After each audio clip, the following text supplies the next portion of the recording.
The FNRad Snowboard Podcast is presented by Vans. Oh yeah, I want it to be absolutely not attractive to snowboarders. Maybe we need an injection of that, because it'd be interesting. And I didn't sign the contract, probably just had it in my bag for a couple of months. And we're all like, oh, that's just banging, let her run. We pushed each other to become better. Front three-tailed it. Season 5 of the FNRad Snowboard Podcast is sponsored by Wired Snowboards, the Boardroom Snowboard Shop, Crow's Nest Barbershops, Anon Optics, Tribute Board Shop in Nelson, BC, and Grouse, Seymour, and Cypress here on the North Shore of Vancouver, British Columbia. Tribute Board Shop in Nelson, BC is a must-visit for anyone traveling to the Kootenays to get POW. Shane and Mark have created a shop experience that's based around authentic love of the mountains and the continuing search for epic snow, supplying their customers with a curated collection of the best snowboarding, splitboarding, and skateboarding products and knowledge is what Tribute does. So support snowboarders who support snowboarding. I'm talking about Mark and Shane. I love these guys. You should too. And the way to hang out with Mark and Shane is to go to Tribute Board Shop. Think about what you need. Maybe you need socks. Maybe you need gloves. Maybe whatever you need. Go in there, check out the shop. I've heard there's nostalgic items in there, stuff from Craig era, stuff from when Mark Fawcett was winning the world champion title as a racer. Go and see Mark and Shane. All right, Tribute Board Shop in Nelson, BC. Okay, guys, I'm cutting the music on this week's opening credits and housekeeping. I'm going to give you guys a little bit of a peek behind the mic today, because today was the best day of riding ever. And I mean to do this all the time. And I even record them a lot of the time. And then I just don't. I don't put them out there because they're embarrassing or because I just can't get the words right. But I want you to know how good of a day I had. There's 3 local mountains here, and they all got snow today. I'm not going to tell you which one I went to because I'm not the raddest person in the world for like following the rules. But let me tell you, I made a decision to take a personal day at work. I'm recording this on a Monday, which is a shitty day at work, and I'm sorry to whoever had to walk my mail route today in the rain. But it was dumping, and the forecast called for warming in the afternoon, so there was a small window for me to personally get this snow, so I took a personal day. And I ran up there, and I was late. Usually, I'm in the parking lot an hour before they open, or half an hour, or whatever. And today, I was there an hour after they opened, and I got up there and I saw one of my friends, and I was like, how is it? And he's like, it's okay. And I was like, shit, I knew it. It's already scrapped. And I had made the decision to go to this one mountain instead of the others, hoping that there would be some untrack left. And then to my surprise, when I got into the valley and started riding up the chair, I'm like, oh my God, it's all untracked. I can't believe it. And so I just like bagged runs one after the other, just my favorite zones. And it's early season, so they're all lumpy and lots of features and poppers. And it was about boot deep to knee deep. So it was like awesome. And it just was so much fun. And I was riding by myself and I'm riding these runs. And there literally was like 3 of us riding a mountain where mid-season there would be hundreds of people riding these ridges. Like, it was just unbelievable. And I wound up doing 13 runs, all fall line, no hiking, all turns. I crossed my own tracks a few times, and that was it. Like, even my last run was just like mostly untracked. I just love it. And I was on the right board, and I had the right goggles, and I had the right lenses, and holy shit. I just love snowboarding. And I always think in my head, this is how you guys love it too, like the same way. Like, you just had to work today or whatever it is. But I don't know you guys at all. I know a few of you. You know, I know Jamie Bennett was getting it today at another mountain. I'm sorry I missed it, dude. We've been riding together for years, and today was his first day out, and he got kind of hurt, I think. And I hope you heal up quick, Jamie. All right, on to the show. This week's show is so fucking rad. I'm really excited about this. Jon Boyer is one of the original snowboarders that convinced me that snowboarding was what I wanted to do. You're going to hear that in the interview. You're in the right place to learn a little something about Jon Boyer, who he is, where he came from. And those of you that do know him and that encouraged me to go after him, thank you. Thank you, Derek Height, for getting me his number. Thank you, Ken Achenbach, for everything you've done for everybody in the snowboard industry for so long. Yeah, this is one of my favorites. And just so you know, I recorded this interview with Jon, as I do with most people, and then I go through and I edit out like the uncomfortable pauses or, bad questions or mic bumps or things that are just generally no good. And with this interview, I literally edited nothing out. It was just that smooth. It was such a fun conversation. All right, here is my conversation with the great Jon Boyer. Cool. We are in Hollywood, California, like right on the border of Los Feliz. Yeah. And if it was clear out at night, if you looked out on my street and you looked up, you'd see the Hollywood sign. That's what that hill is right yeah, there. So those are the hills right there. It's like the Hollywood Hills. God. We live at the base of the Hollywood Hills. That's insane. In like super expensive land. I can't believe I got all the way here before I realized, parking's going to be a pain in the ass. I should have told you, and I was like, I'm going to tell him just to pull in the back, because like you get where we are, yeah. it's a nightmare. Yeah. Because there's a couple of pubs and restaurants down there. It's a little bit of a scene, so yeah. It just, is the it's cars fine. coming? It's fine. Good. Yeah, I can hear your voice. Part of the ambiance. That's great. Yeah, this is. Yeah. I like this. We're in a backyard patio. Yeah, in the middle of December. Yeah. Well, maybe not quite the middle. Yeah, but almost the middle of December, yep. And we could literally be wearing T-shirts. It's warmer out than I thought it was going to be. Yeah, I landed with a snowboard jacket on. You're peeling that thing off right away. Yeah, and like all my gear and all like this big bag. Like, you remember those days? Like, how did you travel with like? Were there snowboard bags when you were doing your they were. I mean, back when we first started traveling, yeah. I mean, the first traveling I ever did was with Ken Achenbach. What's the first trip? It was to Breckenridge. Okay. To Breckenridge, Colorado, to the Worlds, and I was like, oh my God, I'm going to the World. Because I remember the first contests that I did were in his the North American Snowboarding Championships. Right. And it was like the hand dug half at pipe. Banff or at Sunshine. Yeah. And I remember, like, Craig Kelly and Keith Wallace Duckboy and all these guys would come up from Idaho and Washington. And I remember Terry Kidwell coming, and I was like, wow, Kidwell. And there was some guys from Europe that would come over. Jose Fernandez was one guy. And he was a big deal because like he could do a backflip. He was like, nobody was really flipping. And this was before.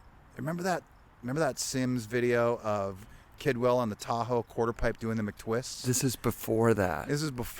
Oh shit. And I was just this little grom, and I wasn't really on any kind of flow program yet or anything, but Ken had kind of. The thing about Ken Achenbach is he does not get the recognition that he so much deserves. The careers that he made and the life paths that, I wouldn't even be here where I am right now if it wasn't for Ken Achenbach, which is odd to say because I've gone through the whole action sports and snowboarding and filming, and then now I'm into a more mainstream Hollywood thing now, and which is funny, but it's like it's really because of Ken. How old would you have been when that store opened? Like it was 82, it was open before I. Yeah. I'm sure before I was aware of it. Yeah. I was really young. I was like 14 or something maybe. Damn. And how did you get the snowboard bug? Like you saw. So I remember getting I was a little skater kid, and I got Thrasher magazine. Yep. And there was like the little quarter panel ad for Burton. Yep. And there was also one for Sims, I think. But it was the old ad of like, I think Coughlin was doing like the briefcase method, sick. Yeah. And I was like, whoa, I'd never seen it. Right. I was a little ski racer kid. I did the Nancy Green ski racing thing as a kid, and cool. and I was just like, I loved skiing. Yeah. But being a little skater kid, I don't know. I just saw that and I was like, oh man, that would be so amazing. And I went to make my own, and that's like when I told you I remember going up to Sunshine with my sister. I think I was 14, I think. So high something like that. school It was shop. pretty, like yeah, you say yeah. to your shop teacher, I'm going to take my dad's water skis. Yeah. Well, we were doing plank boards, and I was like trying to cut like a, I did like the big giant cedar press. Wow. With like C-clamps. Yeah, and cool. I just glued 2 or 3. I wish I don't even have that board. So I don't know what happened to it. Right. But it was probably, 4 feet long or something. Like Yeah. it wasn't, it was, What was the shape? Was it just? I just sort of modeled. I remember looking at the pictures in the magazine that I could find. Yeah. And I'm trying to remember if I'd really seen a picture of a Sims. I kind of modeled it between that, and I didn't know if I should have the handle on the front with the rope. Right. And I lived in the hills, like the northwest hills of Calgary, and like these prairie hills, and this is back when it would just dump in the city in Right. like November. Yeah. And which I think it's starting to do again. But I remember making this thing. I begged my parents, I want a snowboard, and I want to get one of these mail order, and they're like, no way. They're looking at the price of them back then. It was like a few $100s. They're like, no. Yeah.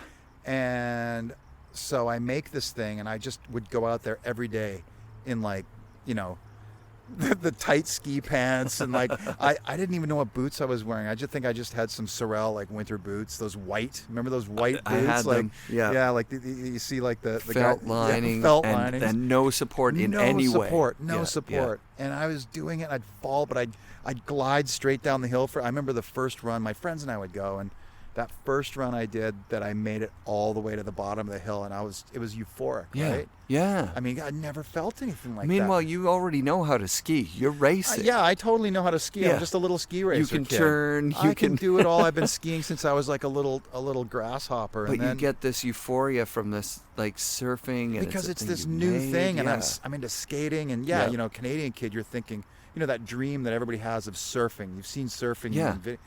So then I become aware of the snowboard shop. I want to get like a new skateboard, and he sold skateboards too, and I didn't know Ken or anything, and I was like, I wanted to find it.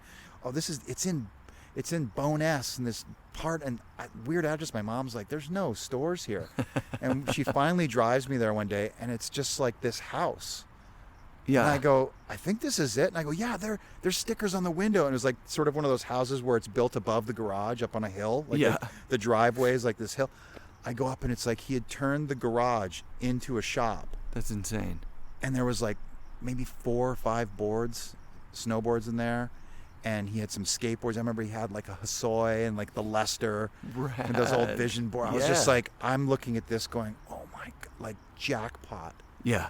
You know? Yeah. And there's this fuzzy, curly-haired, goofy guy standing there, and he's like, hey, and I'm trying to be cool, I'm like, oh, so how much of the boy? I love these. I made my own. He's like, oh, that's cool, but he was super cool. I kept going back there, and I just hang out there all the time. Yeah. You were now shop that I knew ground. it. Now that I knew that it was there, I'd ride my BMX bike over Sick. there and hang out, bring my skateboard with me. And finally, my parents, they knew that I wasn't giving this up. So I remember getting, for my birthday one year, I opened up, it's this Sims 1500 FE. And to this day, I think I sold it or something stupid. Yeah. I mean, just dumb shit where you're like... You could only afford to have one at the time usually. yeah. So you'd sell down to somebody and buy up. Well, Yeah. This is the thing. That was the only snowboard in anything in snowboarding that I ever paid money for, that my parents paid money for. Wow. Because then I heard, he's like, we go up, and it was like every weekend he would start, he would take some of the Groms and be at my house at 8 o'clock. And his whole thing was like, be there at 8 o'clock, not a minute earlier, not a minute later, show up, and then we'd all go up, and he had one of those Volkswagen Vanagons with synchro 4-wheel. It was like this cool thing, and we'd all trek up to Sunshine. And how old was he? He couldn't have been more than 18 or 20. He was young. Yeah, he must have been in his 20 maybe or something. And so he, I'm fast forwarding through some stuff because it's like, I mean, there's a lot of history here, right? Well, you were saying that the first board that you bought, there were Barfoots in the shop, but he was like, he was like, there was 2, and I think one was his as like a, and then I was like, because the claw The claw. It was just, in the 80s and early 90s, like that claw was just so cool. I'm trying to think if there was any other graphic, like, because I bought the Damien Kick, the Avalanche. Right. So I learned how to draw that, whatever font that is, or whoever drew that thing. It was like Tron or something. It had that sort of yeah. I probably could still draw it from memory now in Vans with the V that goes over the A's. And the Barfoot thing was one of just a handful. Burton didn't really have an identity at that point Not yet. really. And also, it was so East Coast. Yeah. And, this is back when Burton was like, it was like this jock team. Sure. But this is before. That's actually even before. I hadn't even met any of these guys yet. Right. So it's just the claw. I don't know. It was just cool. It was and cool kind as of shit. badass looking. Yeah. And this is even before, like, so I started, like, I kind of skipped over something. I was thinking of the story about Neil DeFern. The first time I actually saw somebody snowboarding. Yeah. And that was actually before I made my board. I'd seen those drawings and I was like, oh, this is amazing. And my sister and I were up at Sunshine. I was a kid and we were skiing because my sister was older than me and she could drive. And so we went up there and it was like one of these hot spring days. I got so sunburned.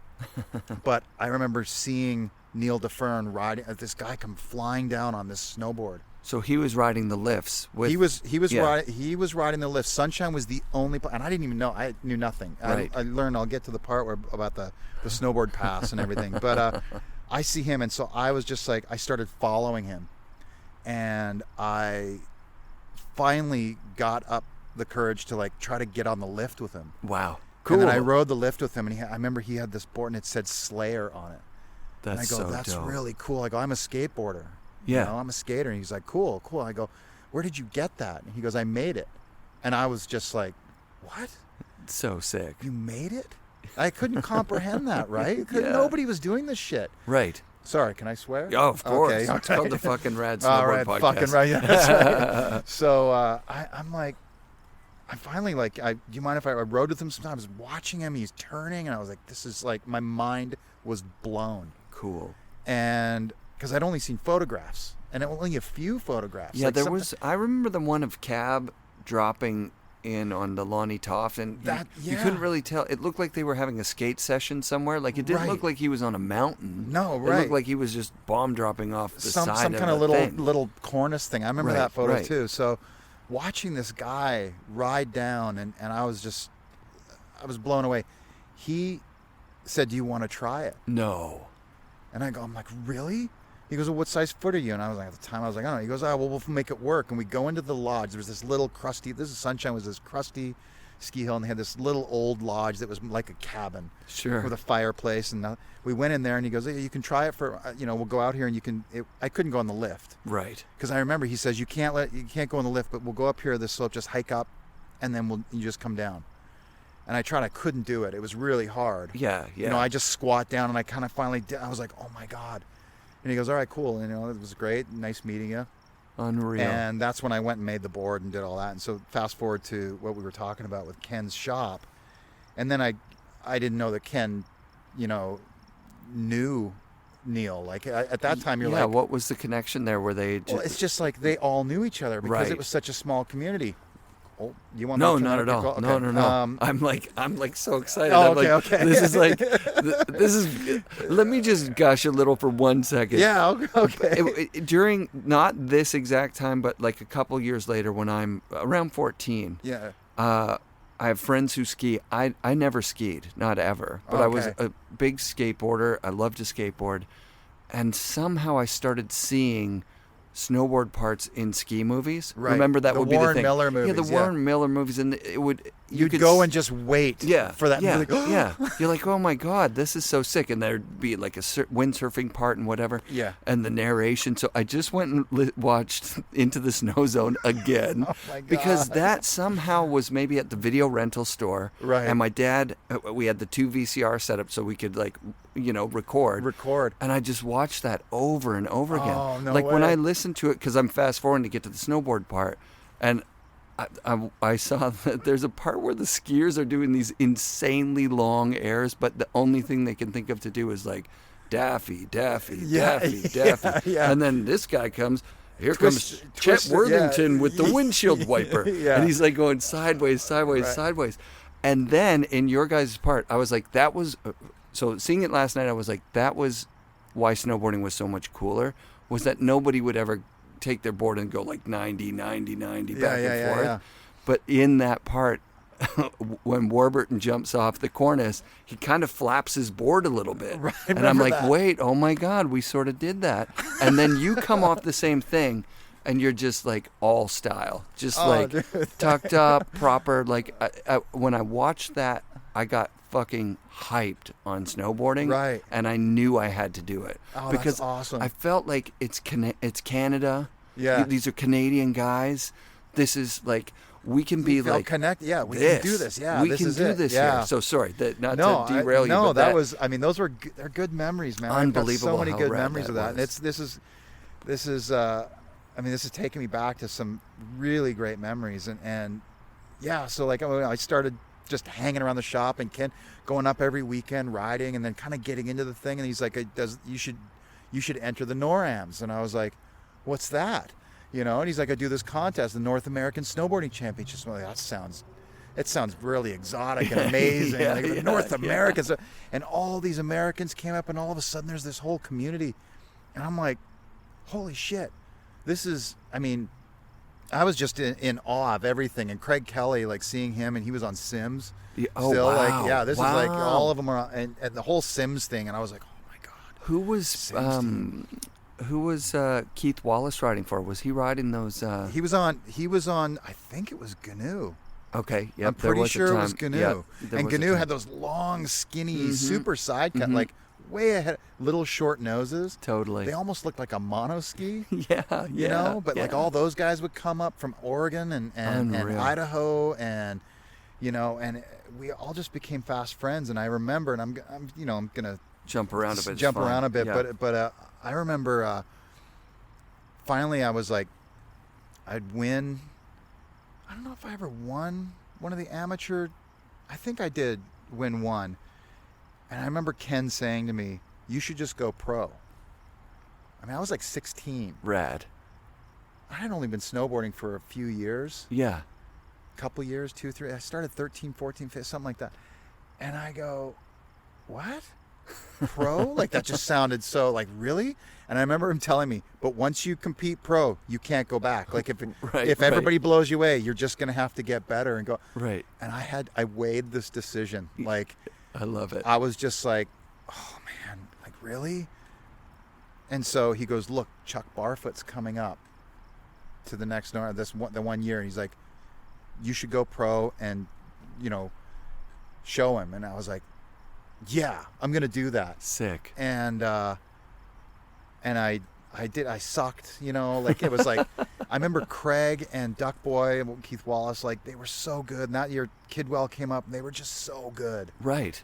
Because they were practicing so all good. Yeah, year like long. they were like Yeah. really good. Rad. And I was just in awe of these guys. And then I remember after the contest, Ken introduced me to Chuck. And Chuck is just this cool kind of hippie surfer dude that's he was kind of like he was like this father figure, kind of uncle, kind of just such a cool guy. Yeah. And he said, and he meets me and everything, and then him and Ken are talking, and I remember it. Ken comes over and goes, Chuck's gonna flow you boards. Wow. No, he's gonna flow you a board. Aboard. Yeah. Yeah. I mean, Yeah. you know, and that was it. And, you know, and then it was just like, it just sort of kept on evolving and getting bigger. And then somebody, you know, then when Ken invited me to, down to the Worlds in Breckenridge, and this is before the first super pipe was dug. Oh yeah. This is still hand dug pipes. Is this the TDK? Oh yeah, this is back that- then. like I where think it's even before that. Like Yellow Pants and the Burton Craig Kelly boards, or before? No, that? it's way before Okay. that. Yeah. It's Cool. like, I remember, I don't think it was it the first year I went down or the second year I went down when Bert Lamar kind of came on the scene. We were all like, whoa, Right. who's this guy? And he was riding Sims too. This is before Look. That's right. Yeah, Bert talked about being like, he kind of looked at what was going on with Craig and Kidwell. Yeah. And he was like, they're all at that point they were all like good enough at freestyle. Yeah. That they were like, we got to race. So everybody was like practicing the race course. Yeah. And Bert was like, no. He was an old skater. yeah, I'm gonna you know? just go and just chill in this pipe for a bit and he build had up a run. Such style. Yeah. Just this flowing, like it was almost like a bowl skater style, you know? Rad. Like, but I remember the first really big pipe, and there was trees like right on the edge of the pipe and stuff like that. We'd air up and bonk the trees, you know. It was Sick. it was so like, but there was all these people and crowds on the sides of the pipe, and I was like, holy shit, this is like a real thing. And Oh, I love it. and you know, we'd go down there every year. We'd all pile into Ken's van. I remember the first year, my mom was like, I think she kind of read him. I wouldn't know. He might remember, but I'm pretty sure my mom kind of read him the riot act. Like, you're taking my son. He's an underage kid. Yeah. And she's looking at this furry guy in his van, and Rightfully so. You know, Right, driving me right, down right. with a bunch of other kids to Breckenridge, Colorado, but I mean, you know, Ken, he was just like, he's this guy that just did it he just loved it. The happiest, nicest, Oh my most God. genuine dude. I just can't. I mean, I don't know. I can't say enough good things about the guy because Yeah. he's like, and I haven't seen him for years. We connect. I on, was just with him a week ago. I mean, I'm jealous. Yeah, You know, we talk yeah. on social media. He's We're like, the we best. gotta hook up, and he's Yeah. the heart that guy has. Big, giant is, heart. You know, unmatched. It's unrivaled. I talked to him off mic a couple of times for like an hour or two, you know, and he was like, you know, I've been thinking about it. I was at a lot of pinnacle moments of snowboarding. I'm like, He was at all you of them. think? He was at all of them. Yeah. You know, and the thing that was so great about Ken, or it is so great about Ken, is it was always left of center. Sure. You know, like there's the whole Burton thing was like they were the first. Sims kind of had it, but Burton turned into this like it was like a machine. Yeah. You know. Yeah. And luckily they found their way to becoming one of the greatest things for snowboarding For ever. sure. But at the beginning it was like this hockey team. I got you. You know, that's yeah. what it kind of was Yeah. like. Even though like when Coughlin and all these guys came out from Vermont, and they were awesome. They were really cool, but it was just really like Burton. Yeah. But you know, it was like the Empire, and Are we you were kidding? the rebels. You remember know? Like, remember that one video had the I'm a Burton boy. Yeah, was yeah. the song. You're Yeah. kind of like, I mean, sort but- of like wearing your own T-shirt. yeah, you know, Yeah. and so you know, but everybody back then, everybody's just trying to figure it out. Totally. You know, Totally. And Ken actually mentioned that when he rode with Jake back in the early days, that they would just be shooting shit in a helicopter or snowcat or some amazing spot. yeah, And Jake would be writing the ideas down because there was still like, yeah, you know what I mean? Like someone would say, "Oh, we should have a boot that doesn't have eyelets; it has some other thing." something else. And he'd be like, he'd write I that in the know. book. And then Ken said to him, "Hey, you can't steal my idea." I know. Well, that's I'm the gonna thing. give is that to that's Crazy Ken's, Banana or Ken's whatever. biggest, like, yeah, his biggest attribute or detriment, like, Yeah, I don't know, is yeah. because he sometimes would just blurt it out. He would just give it away, right? And because guy, he was that guy could excited probably be a about it. millionaire Probably. now if he was Probably. more ruthless and savvy like a businessman. Yep. But he was just more about like the community, the guys getting it together, That's doing amazing. it, you know. That's and, really cool. And I gravitated towards that.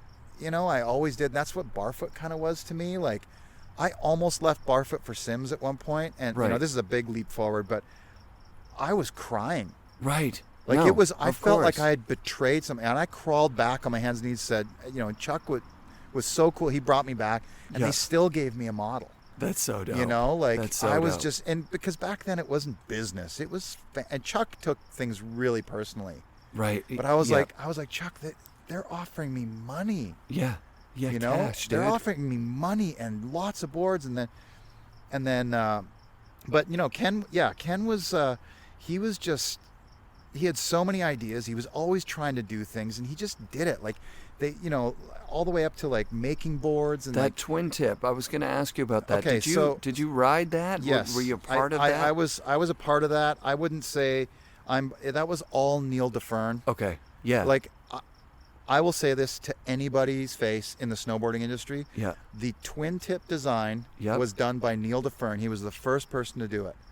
You know, like yeah. with the really deep side Seymour. cut. Yeah, Seymour. And he did so many. That guy was like one of those weird mad scientists that could just build shit in his basement. Yeah. And he was really smart. He had that engineering kind of savvy. Yeah. And like they were building presses and stuff. I'm looking at it going in the back of the shop. I remember in the back of Ken's shop when he finally moved in and had like an actual retail space. Yeah. The back of the shop was like a board press. They were making boards, and like it was so grassroots and cool, That's amazing. And now there's guys, like Powder Jet, like Jet's doing, Jesse's doing those things in Vermont, like with these handmade boards. It's so They're cool, gorgeous, They're beautiful boards. And I love that that's kind of that brick and mortar kind of thing is coming back. Sure, yeah. But especially in what snowboarding has become now. It really went all the way. It's insane, to insanity. Yeah. I mean, it's because people are like, oh, you were one of the first. I'm like, yeah, but I mean, you must. They think I made no money. Like there was one year I made pretty good money when I started getting models and stuff, but still, not like nowadays when people get $1 million contracts. Well, I think they're back down. It's way back down. Yeah, it kind of went up, and there was like a heyday that you ushered it in, right? You were talking about having Devun on the team. Well, yeah. So I remember, fast forwarding to those days, and like everybody was going out to Whistler. Right. And Warburton went out first. He was one of the first guys. Well, Warburton wasn't Calgary, though, at any point, he wasn't. Right? I met Warburton. He was a lifty at Sunshine or something like that, or a snowcat driver. He worked for a blip. That's right. I remember first meeting him, and he was riding in these crazy. I remember because there was no snowboard clothing. Right. And he's like, I'm not wearing some fucking ski pants. And so he had some. I think it was like he went to an army surplus store and got these billowy white parachute. Oh my God! Paratroopers awesome. out. Yeah, that's amazing. And he tied the top around his waist because I think it was, and it was just these big flowing white. So I mean, like it was so funny, and I met him there, and we all kind of were hanging. He was hooked up with Barfoot then, shortly after, and we all kind of connected. We were this little crew, and we were sort of the rough and tumble crew. It was just like all in the van and all the, there was no, we're the team, but like, it's not like some full-on legit marketed thing. And the boards are made. The boards are made. Well, they started because I saw one of those twin tips. So here's the thing with the twin tip for me was that Chuck claimed the very first twin tip was what was it? Prop Snowboards. It was some other weird guy who. Okay, so it might have Prop. I remember Prop, and it was a long time ago. But I don't know if I'd call. Prop was not like a snowboard. Right, that's what he said. It was like kind of a Zytel. Like it literally looked like a prop. Yeah, and it was plastic. Exactly. And it didn't turn right. He said it. It would turn twist. like a board with trucks on backwards. Yeah, right? So if you leaned one way, it would turn the other way. So it didn't work. Yeah, but when I was talking with Rob Dow about it, he's like, those Barfoot twin tips weren't twin tip though, and I'm like, I know they had like a weird. They were really directional shape, right? But that was a different production than I saw the ones from Calgary. Yeah, and they're double-ended. Twin tip boards, deep side cut, a lot of camber. Yeah, and there was some sort of team name, Team Extreme, written on it in Jiffy. What the hell was Team Extreme? Team Extreme, that came from God, man, Team Extreme, so funny. We thought it was so cool at the time too. Yeah, Team Extreme, and that was Steve Matthews. Okay, and he was this guy from Idaho that was kind of like with Keith Wallace. Yeah, and he kind of started that whole thing, and it was extreme. That's the Achenbach clan. Yeah, kind of spread. There was pockets of it, right, all over in the States and this and that. We were all like this little crew, Amazing. And he had some guys in Europe too, like it was just so. Yeah, when they finally convinced Chuck, said we're going to start making boards. Neil's the guy to make boards, and it was like these pressed boards, and they had the edges with the edge going all the way around the nose. Right. And it was like it had tons of camber, and nobody was doing camber back then. Nobody. They weren't doing like that, like a little bit, but it was so much when you put it on, you could literally roll a quarter underneath it. Some of them would come out, and we were all like, really? And then we tried them, and we were just shocked because you could lay down a rail and just like carve in these things. Right. And it was a game changer. Yep. And then shortly after, I think around the same time, whatever, like Craig was fighting with Sims when he was going to Burton. The mystery era. And so the that would be like 88. I something think like that. happened. Yeah. So it was all around the same time. It was all kind of coming, and then when the Orange Craig came out, and it had that really deep side cut, but it was really short. Right. Remember, it was like a shorter board, and it was when people were going, "Whoa, snubby." Yeah. it was like it had that super snubby round nose, and that was a big innovation as well, But I will still to this day argue that Neil Devun was the first person to really make a twin tip like board. a modern board, like a modern After twin tip I saw board. one of those in the flesh, they've got one at the shop up in Revelstoke. Yeah.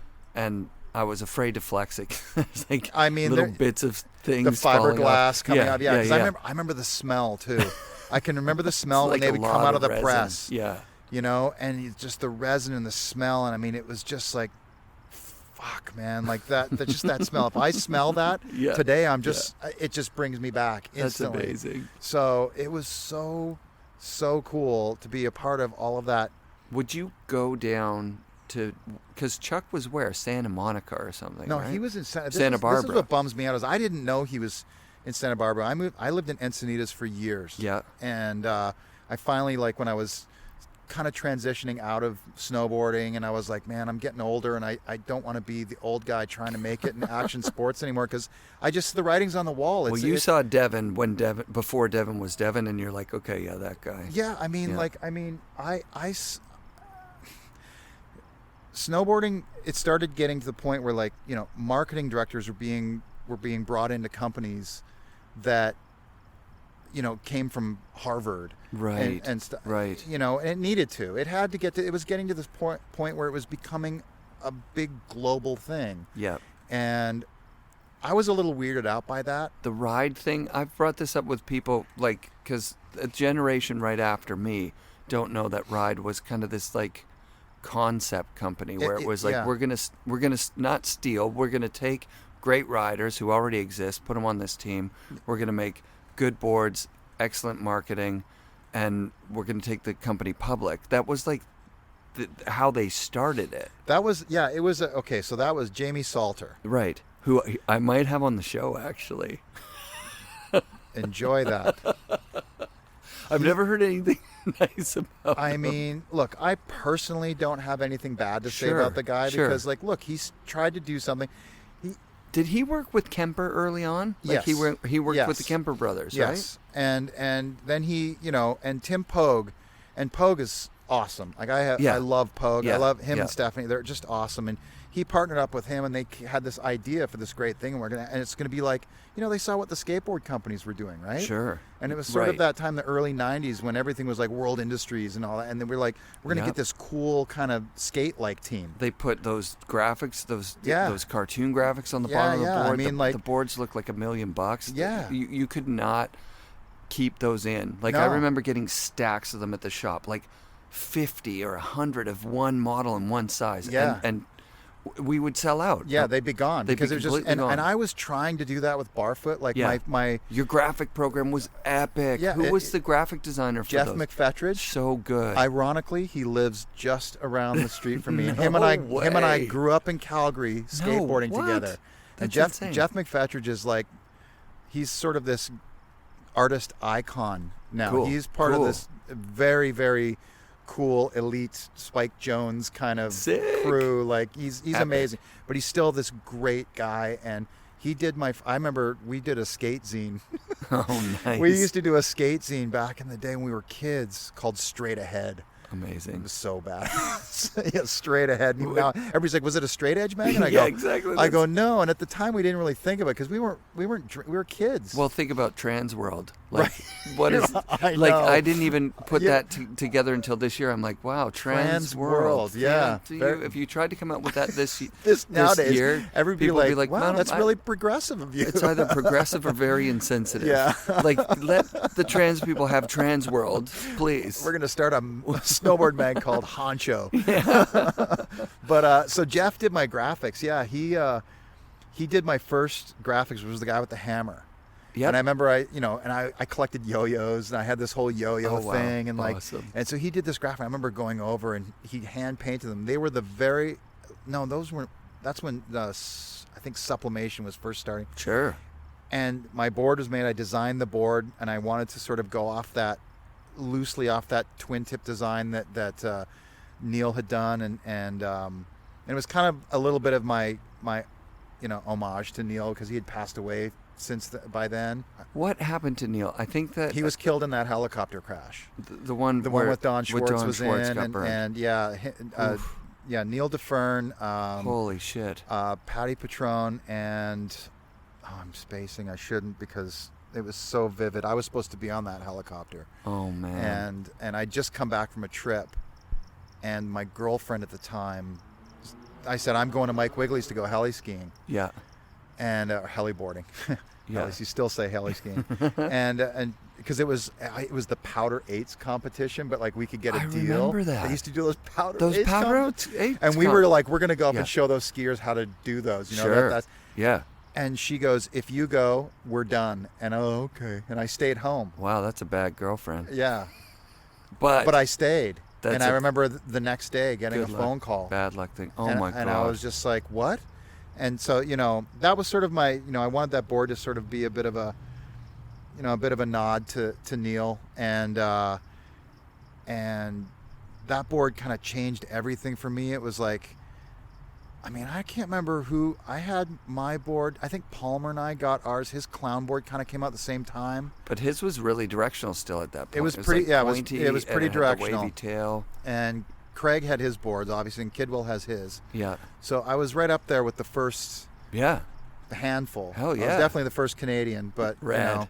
Which meant a lot to me. Yeah. And it just sort of went from there. Jeff always did my graphics for me.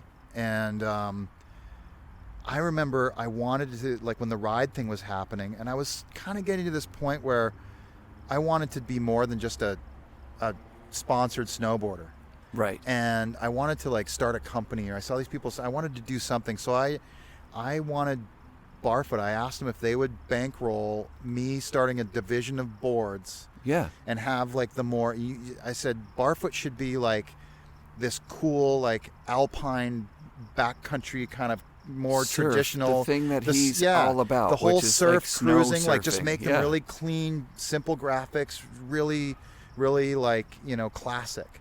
And I said, then I want to do my whole skate kind of thing. And I got this kid that I met, Devun Walsh, and he is so fucking good. Yeah. He's just amazing. And he was such a rad kid. And he was like 15 or 16. Yeah, he was in high school. He was young. Yeah. And I was like, I want to hook him up with boards, and then I want to get him on, and then I want to give him a model. And they're like, give him a model. Right. And I was like, yeah. I go, trust me, give him a model. He's going to be our, like, I'm going to have a model on that as well, but he's going to be our launch. Yeah.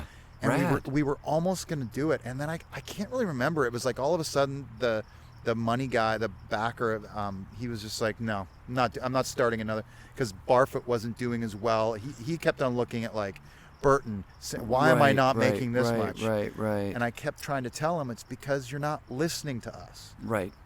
But, it's tough for somebody who's not they're just a money person. That's to all the listeners right now are imagining the world if that had happened. I mean, Chucky would have had. It would have been a different. It would have been a different dynamic between, like sure, Ride came out of nowhere. Yeah. And blew past, like, even Burton with binding sales. I remember the Ride bindings were really, like they looked really good.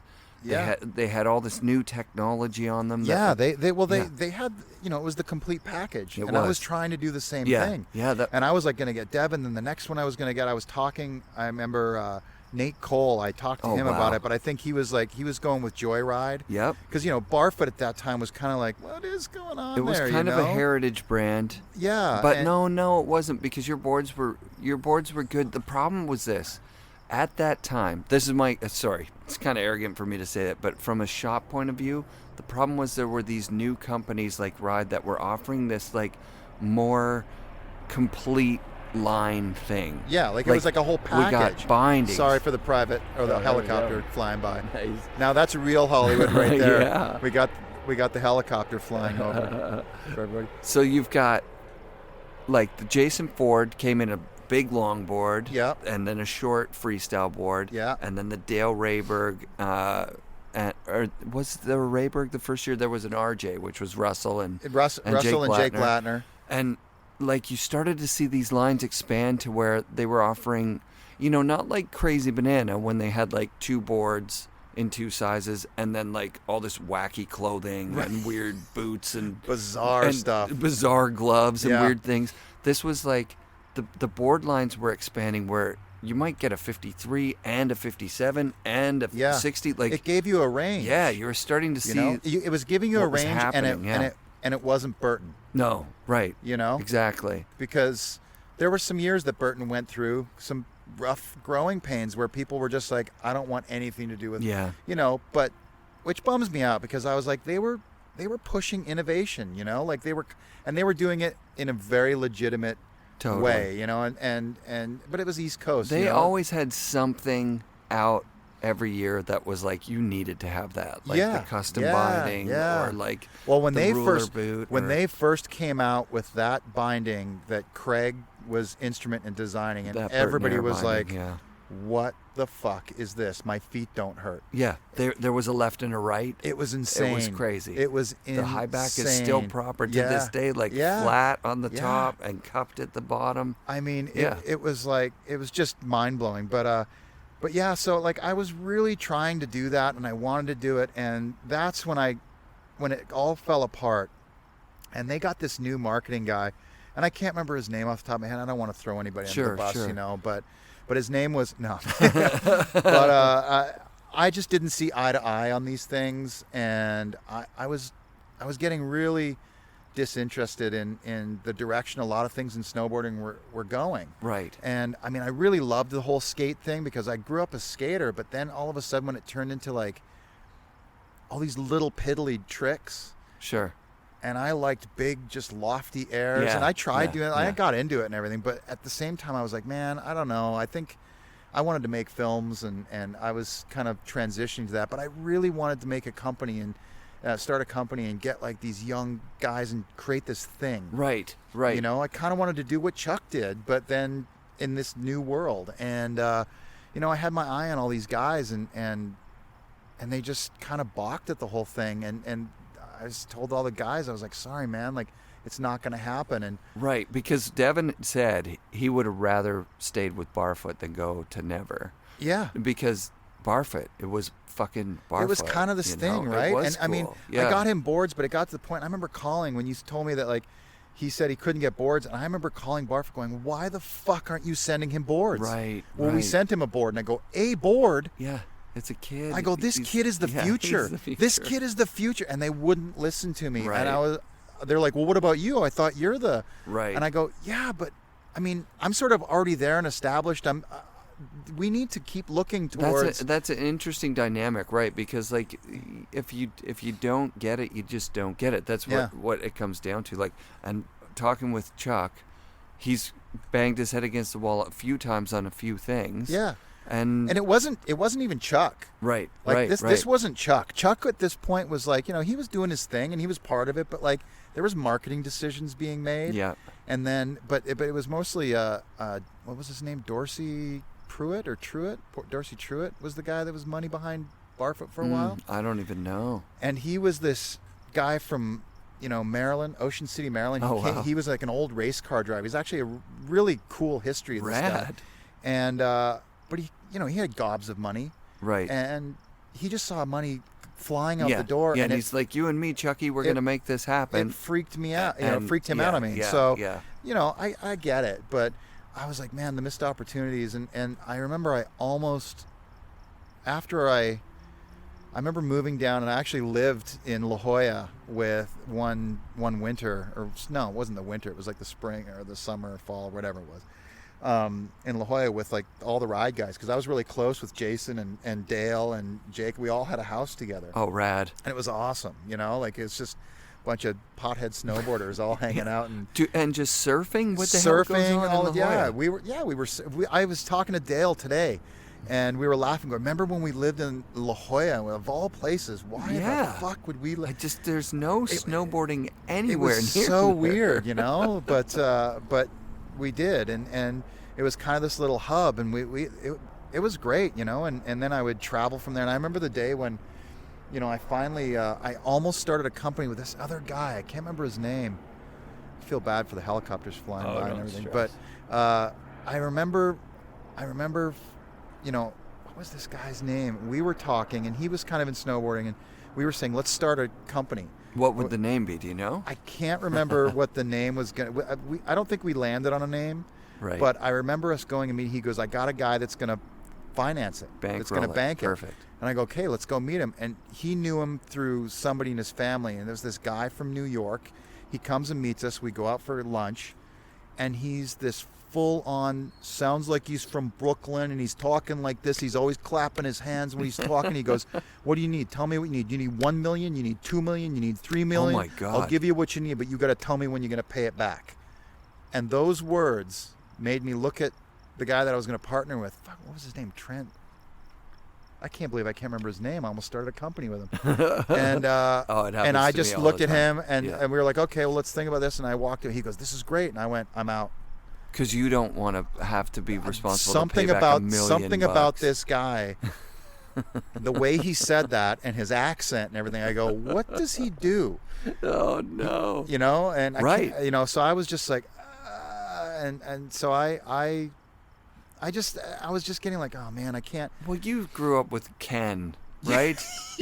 Ken would never ask him, when are you going to pay it back? Right. Well, he's like, we got $1 million, so what are we going to do? I saw everybody was like, this is the time. I remember, you know, everybody was starting companies. Ken Block, I remember he was doing drawers out of a storage unit in Carlsbad. Wow. And we'd go up there and he'd give us T-shirts. He had nothing. Incredible. He had nothing. That's so rad. You know? Yeah. And I mean, I saw these guys all start. I remember I've been around the inception of so many companies, and I'm always like, what did I do? You know, why didn't I have the, you know? But I tried, but I just, you know, I was never really that business guy that was like. What was your next move? Like, did you film for Rap Films or something? Yeah. Well, I convinced finally, like, Rap Films was filming me all the time, and and they were putting me in there. I was in a Warren Miller movie once.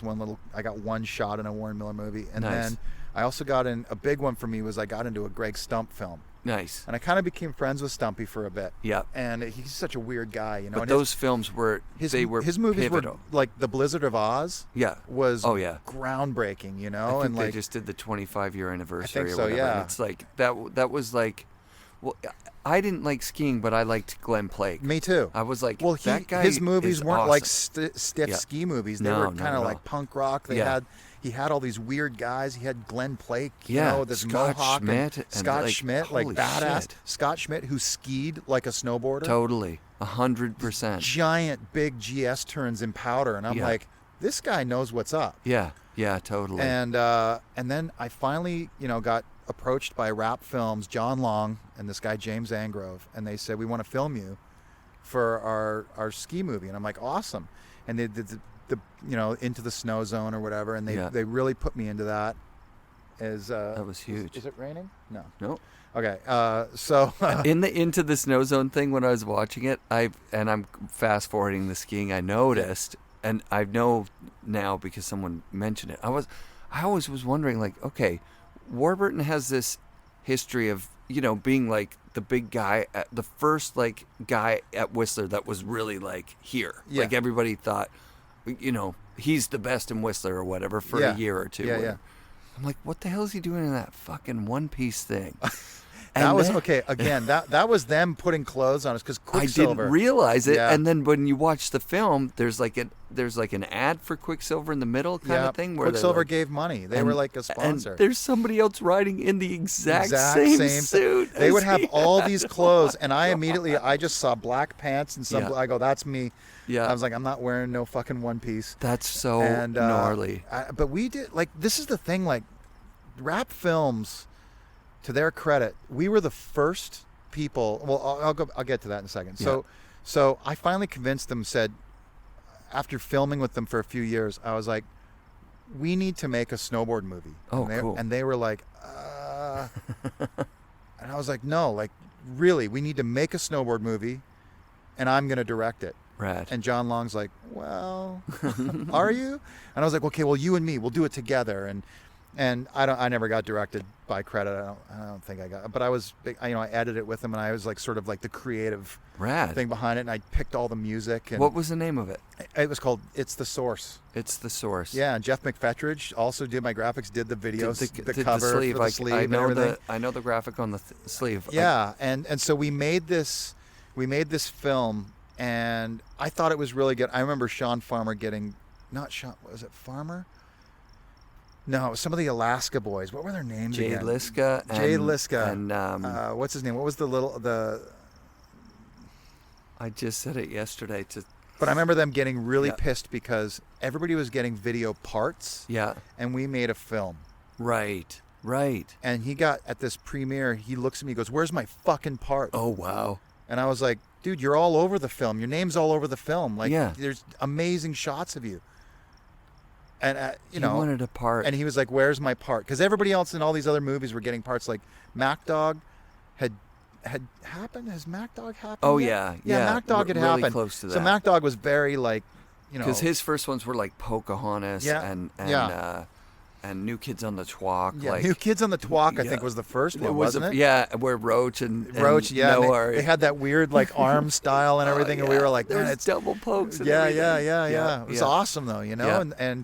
and that was Tahoe, right? Like, yeah, so that was a very like Donner kind of thing. Grass Valley, Grass Valley, and but so yeah, we made that, and that's when I started filming these 16mm cameras, and I was hooked. I was like, oh, I love making the films and filming and the cameras and everything. And then I was like, okay, but I'm also trying to be in the movie. I'm trying to still be a pro snowboarder. And sure.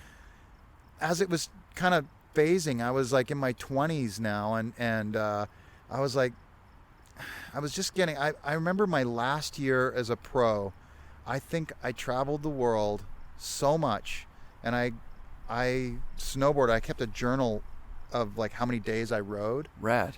And that year I rode something like 290 days. I was Holy so burned shit. out. I went to Japan 3 times or 4 times in 1 year. Oh my God. Europe 3 times, back and forth down to the States. I was so burned out, and I was like, and everything was changing. Yep. Everything was becoming about jibbing, Oh yeah. and everything was getting compartmentalized, and there was. It was just changing. It was just different. And I saw my time. I was like, I think I just want to make snowboard movies. Rad. And I started making films, and then I did a couple more with rap, and then I went out on my own, and I made the first one I made was called Scrapbook, with very little money. Got some money. I didn't know what I was doing as far as like the business end of it. And I couldn't, it was really tough to get distribution back then. Yeah. Because Hatchet, between Hatchet and Mac Dog, it was kind of locked up. Yeah, VMAX was doing these, so VMAX was the Canadian distributor for those 2 movies, and pretty much every other movie in the world. Yeah. But they would get, I remember talking to them about it, they would just duplicate. They'd get like a master, and they would duplicate them in Canada. They would make, you would send them a master. And it was like kind of an honor system, yeah, right? It was. Yeah. And I mean, I never really made any money off of it. That was again part of the whole Ken Achenbach thing. It was just the doing it. Right, exactly. I was doing what I loved. You're doing a thing. I was like getting to travel, hang out with people I like, doing something I loved, making a movie. It was awesome. That's dope. And I started getting more into like filmmaking, and then I remember Burton asked me they liked something I made. And I can't remember who the marketing director at the time. I don't think it was Eric Koch. But it was somebody. They called and said, we want to do a commercial. Oh, sick. Would you direct a commercial? It's going to play on MTV and in theaters in Europe and before movies. And I'm like, really? Who was featured in it? Stefan Gimpel. Okay. It was a single. It was a single shot. Yeah. It was like this ramped up. It was like a ramping sort of slow single shot thing where it's like silent, and there's this quarter pipe kind of hit, and this beautiful mountain backdrop, and you just hear the alpine air, and then you slowly start hearing that sound of the snowboarder coming in, comes into frame full speed, and then hits the jump, and it ramps to slow motion. He does a McTwist. Sick. And then he rides out of frame regular speed, and then the Burton logo comes up. And Wow. I did it on 35 millimeter. Oof. I had a crew. I had this whole thing, and it won like a best commercial in AIGA, this whole art thing in New York. And You've I was won like, a lot of awards. I've won some stuff. And I was like, oh, and it gave me the bug. Right. And then from there, I did some more stuff, and Burton started putting me on, like, you know, they would start bringing me on shoots. Yeah. We'd go on those glory days. You talk about the glory days, dude.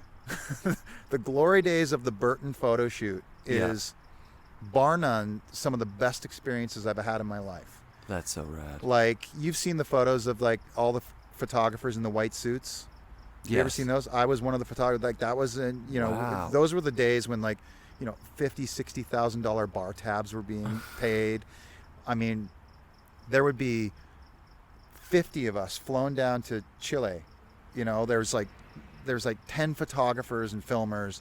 There's 20 team riders. There's marketing people. They'd FedEx all the boards down there. We'd all be staying in these fancy hotels. Oh, wow. I mean, hundreds of thousands of dollars. Right. And we'd stay there for like a month. Until you got And we were a shooting. year's worth Yeah, of we were things. shooting the catalogs. catalogs. You know, we'd and shoot all the new movies gear and everything. We'd shoot. And I'd make these films for them, and then that, you know, I'd do some commercials here and there, and then Who were the team riders that you worked with then? Was dude. that like the Derek Height days? And yeah, well, there was Derek Height, there was Jason Brown, Trevor, Andrew, there was Terrier, and all of them. Like, who else? I mean, and then it went on to Roman and JP. Yeah, and, like know, the all- little kids, like Mikey Rance. Yeah, and, all of them. And I mean, you know, we'd go everywhere. I'd go everywhere with Burton. They were That's putting me on so retainer for amazing. a bit, and it was awesome because I was like, I'm still doing it. Yeah, I'm still yeah. snowboarding in all the places Yeah. that I wanted to go. I get tons of free stuff. I'm making pretty good money. I'm making films, and I always wanted to get into real feature films, but I just didn't know how. Right. But I was like, this is awesome. I loved it. And but I saw the writing on the wall also.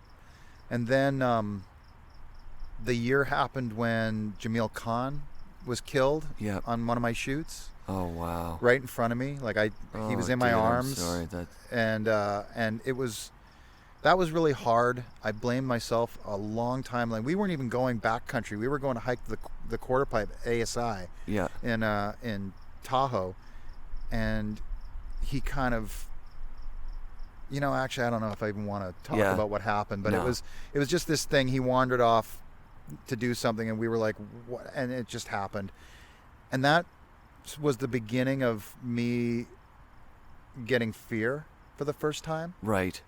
Because, you know, up until then, I had jumped out of helicopters. I'd been in crazy situations in Alaska, and, you know, avalanches and near-death experiences, close calls. Yeah. But then when that happened, I was like, it took me a long time to get over it.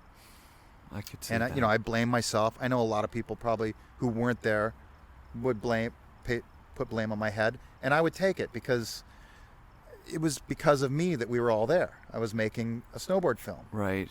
But Sure. so I started getting a little fear from that, and I remember like one of the last years shooting with Burton. Actually, it was one of the last years. Okay, so fast forward, and things are great again, and I'm shooting a lot of stuff for Burton, and I remember I just posted it on my Instagram. Actually, I found this old clip of I would get invited by Jake to go shoot his 100th day. Oh, yeah. I just watched that. Yeah. Beautiful. So, and that's just this rough cut. Like, we couldn't get the music cleared, and I didn't get everything right. And they never even used it. Right. And I remember, like, that day was amazing because it was just me, and Embry Rucker was shooting stills. Yeah. And it was Jake, and like, it's like a really close old friend of his from Vermont who has Rad. nothing to do with snowboarding. He's just Rad. and he says, we were going to go to Wiggly's. And I'm like, oh my God, okay, we're going to go there for like 8 days. Oh, my God. And it's just puking for Right. like the first 2 days, and we can't even fly. And then finally it opens up, and the first run he goes, hey, Boyer, why don't we leave the cameras in the helicopter for a few runs? Come on. I mean, that was Jake, right? You know, it was so cool. That's and amazing. And we rode and I filmed that commercial, and nothing ever happened with it. But after that, I started kind of transitioning out, and I was shooting a lot of stuff for Quicksilver. They wanted me to do what I'd done for Burton for them. Cool. And it was really cool because I got to work with Nadas. Oh, wow. He was the creative director. Oh, yeah, he was like the art director. Yeah, there. so like Nadas and I would come up with all these cool ideas, and I was How like, cool is that guy? I'm like, Nadas? Oh, he's so cool. Like he is who you see. He's exactly. I mean, I idolized him as a kid growing up. Me skating, too. Nadas. Big time. And here I was working with him, so it was really cool. And then I remember the last snowboard shoot I did. Burton called and said they were making their movie. And I was a little chapped because I'd been trying to pitch a movie to them for a while. Right. And then, but they got into it with like Mandalay Entertainment or something. They wanted it to be bigger. Sure. And I was like, so the guy that's done all this with you for all these years, and then they went and they wanted to get some director. Right. Who knew nothing about it. And I don't know what happened. But so Burton and Mandalay called and said, we need somebody to go to Alaska and shoot. And I was like, I really don't want to. And I reluctantly went there, and I went up, and Jeff Curtis was shooting stills, and I can't remember who we were shooting. I think it was Solberg and Roman. Yeah, I think Roman was there, and the avalanche danger was so high, and I remember hearing all the settlements where we're the thwomping. The thwomping and point releases going off everywhere, and after 3 days I was like, I'm out. Oh, you left in the middle. Yeah, Like, we were pretty much done, but I was Yeah. like, I can't do this. I can't do this anymore. I'm not going to go out like, I've said this to a couple people this year. You have PTSD, like obviously. Yeah. Like yeah. How could you not? It was really, really hard. And I mean, I've lost a lot of friends actually in snowboarding. Mm-hmm. Like Neil Edgeworth. Yeah. Like that was not, that was some accident that happened that had nothing to do with snowboarding, but still I've just lost all these snowboarding friends. Neil DeFern in the helicopter crash, and I was just like, man, I've kind of come out of this unscathed. I think I was going to be a father, right? And I also just wanted, I'd moved up to LA from North County, San Diego, because my wife, who's also Canadian, had moved down, and we were there for a month, and she goes, why are you here? And I go, why? It's awesome here. She goes, yeah, but you want to make movies. If you want to find oil, you got to go where the oil is. Right. Let's move to LA. And I was like, really? Okay. So we've been here for like 15 years now, and it's odd. It takes a while, but I transitioned. I'm about to direct my first feature film. Congrats. And amazing. I'm a screenwriter, which is I never thought I would be. Yeah. So tell me about this screenwriting thing, because you won some like insane award, right? It wasn't an award, but it was like, okay, so I was like, I remember I came up here because I was going to direct commercials, and I was directing some mainstream commercials. Yeah. And it was going pretty good, but then the economic collapse happened, and the first thing that goes when an economic collapse happens is marketing cuts their budgets. Of course. So guys on my level were not getting any work, and I was broke. I went from having these huge retainers with Quicksilver and Burton to all of a sudden having nothing. And I remember both Burton and Quicksilver canceled their retainers the same week. Oh my God. So I went from deep six figures to nothing. Oh shit. Right as I moved to LA. And I'm like, shit, man. And but I transitioned I was directing some commercials, and it was going okay, but it's funny because like you sit there and think, oh, it's so creative, it's going to be awesome. Commercials, they got to be it's the most uncreative business I've ever been involved in. Right. At least on my experience, because I wasn't at that level of like Spike Jonze or these big directors who would get all the great creative. Right.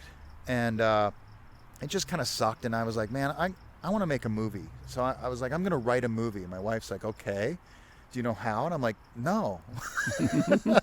So I was like, I'm going to write this movie. And this other guy I knew, Craig, he was writing, and he's like, you should do this course called Writer's Boot Camp. It's like this intensive, I looked at film school, and I was like, holy shit, this is, I can't do that. Yeah, you're a grown man at this point. Well, you're not like a kid. And I also went to AFI, and I spoke to the one of the head guys there, and I told him everything I did, and he goes, why would you come here? Right. He goes, you're already doing it. Just go do it. Yeah. which was the best thing. That's so good. It was when really somebody- cool yeah, that he did yeah, that, you know? Yeah. And because he's like, if you want to make a bunch of contacts and meet like-minded people and come out with a massive student loan debt, Yeah. then yeah, by all means. But he goes, Telling it you're- like it is. Yeah, That's nice. he's like, you're already doing it. Just go do it. Yeah. So I went and I was like, I got the screenwriting software and I was like, holy, what the fuck is this? Like, I'd never gone to school outside of high school. You know, everything is just sort of learn as I go. Right. And so I did this writer's boot camp, intensive screenwriting kind of workshop course. You're not getting graded or anything, but it just teaches you these tools and structure and all this kind of stuff. And I was like, cool, all right. And I remember the first script I wrote, my wife read it, and I think she probably went into the room and cried and said, oh my God, I'm going to be, she thought to herself, I'm going to be working till lunch on the day of my death. It was so fucking bad. What was it called? I think it was called, what was it called again? Was it called Note to Self, Shoot Self, I think. Note to self. Note to Self, Shoot Self. And it was just this bizarre, stupid story. It just meandered and made. Yeah. And so then I did this course. Finally, I was like, I'm gonna spend the last money that I got and go do this course. Yeah. And I came up with this idea for a script while I was in there. I fumbled through a few ideas, a lot of false starts, and then I wrote this one called Freebird. Everybody's like, write a snowboard movie, and I was like, why am I going to write a snowboard movie? Nobody cares about that because Right. there's no audience for it. Right. Snowboarding is like this weird. It's kind of like a rich kid sport, but there's not a lot of rich. It's just, when I say that, it's not like skateboarding where you get a board and you can just go out in the street. No, you're right. You're Like, totally right. You got to spend money to do it. Yeah, it's expensive. And it's not something, there's no, it doesn't have that allure of surfing with the beaches and the bikinis and the hot bodies and the sunshine and the warm water. It just doesn't have that same kind of appeal. I agree. At least I haven't figured out how to crack that yet. But also I was like, that was my life before. Right. But they tell you write what you know, right? Yeah, but if we all wrote what we knew, it would be pretty boring. I don't know anything about, space travel, and I'm writing something about space travel, so Rad. it's sort of Yeah. like find your experience and try to inject it somehow into that. So I came up with this story called, this script I wrote called Freebird. And the main character's name is Billy Bird, and he's an aging motorcycle daredevil, kind of Nice. like an Evel Knievel if Yeah. he never existed. And he gets early onset dementia, and it's like he hadn't ridden a motorcycle in 20 years, and he's all washed up and old. And when he gets diagnosed, he decides he's going to ride a motorcycle again for the first time in 20 years. And he gets his old motorcycle out, and then he befriends this young sort of Red Bull type freestyle motocross guy. Awesome. That grew up idolizing him. Rad. And it's this sort of two-hander. It's about legacy and father-son type vibes in it, and what our footprint is when we leave behind. And so there's a lot of my story in that. Sure. But as far as coming up and what do we do that anybody remembers, and what do we leave behind, and so I wrote this, and it all of a sudden got all this attention. I was like, I didn't know what to do. I was like, I'm going to write it this dark indie kind of, more depressing kind of movie. Sure. And I wrote it, and then my wife comes home one day. I was like, I don't know how I'm going to get money. I don't know anything. She says, have you heard of this thing called the Nichols Fellowship? I was like, no, it wasn't that. She goes, have you thought of putting your script into a screenplay competition? Sure. And I go, yeah. That sounds stupid. Yeah. Screenplay competition. I didn't know.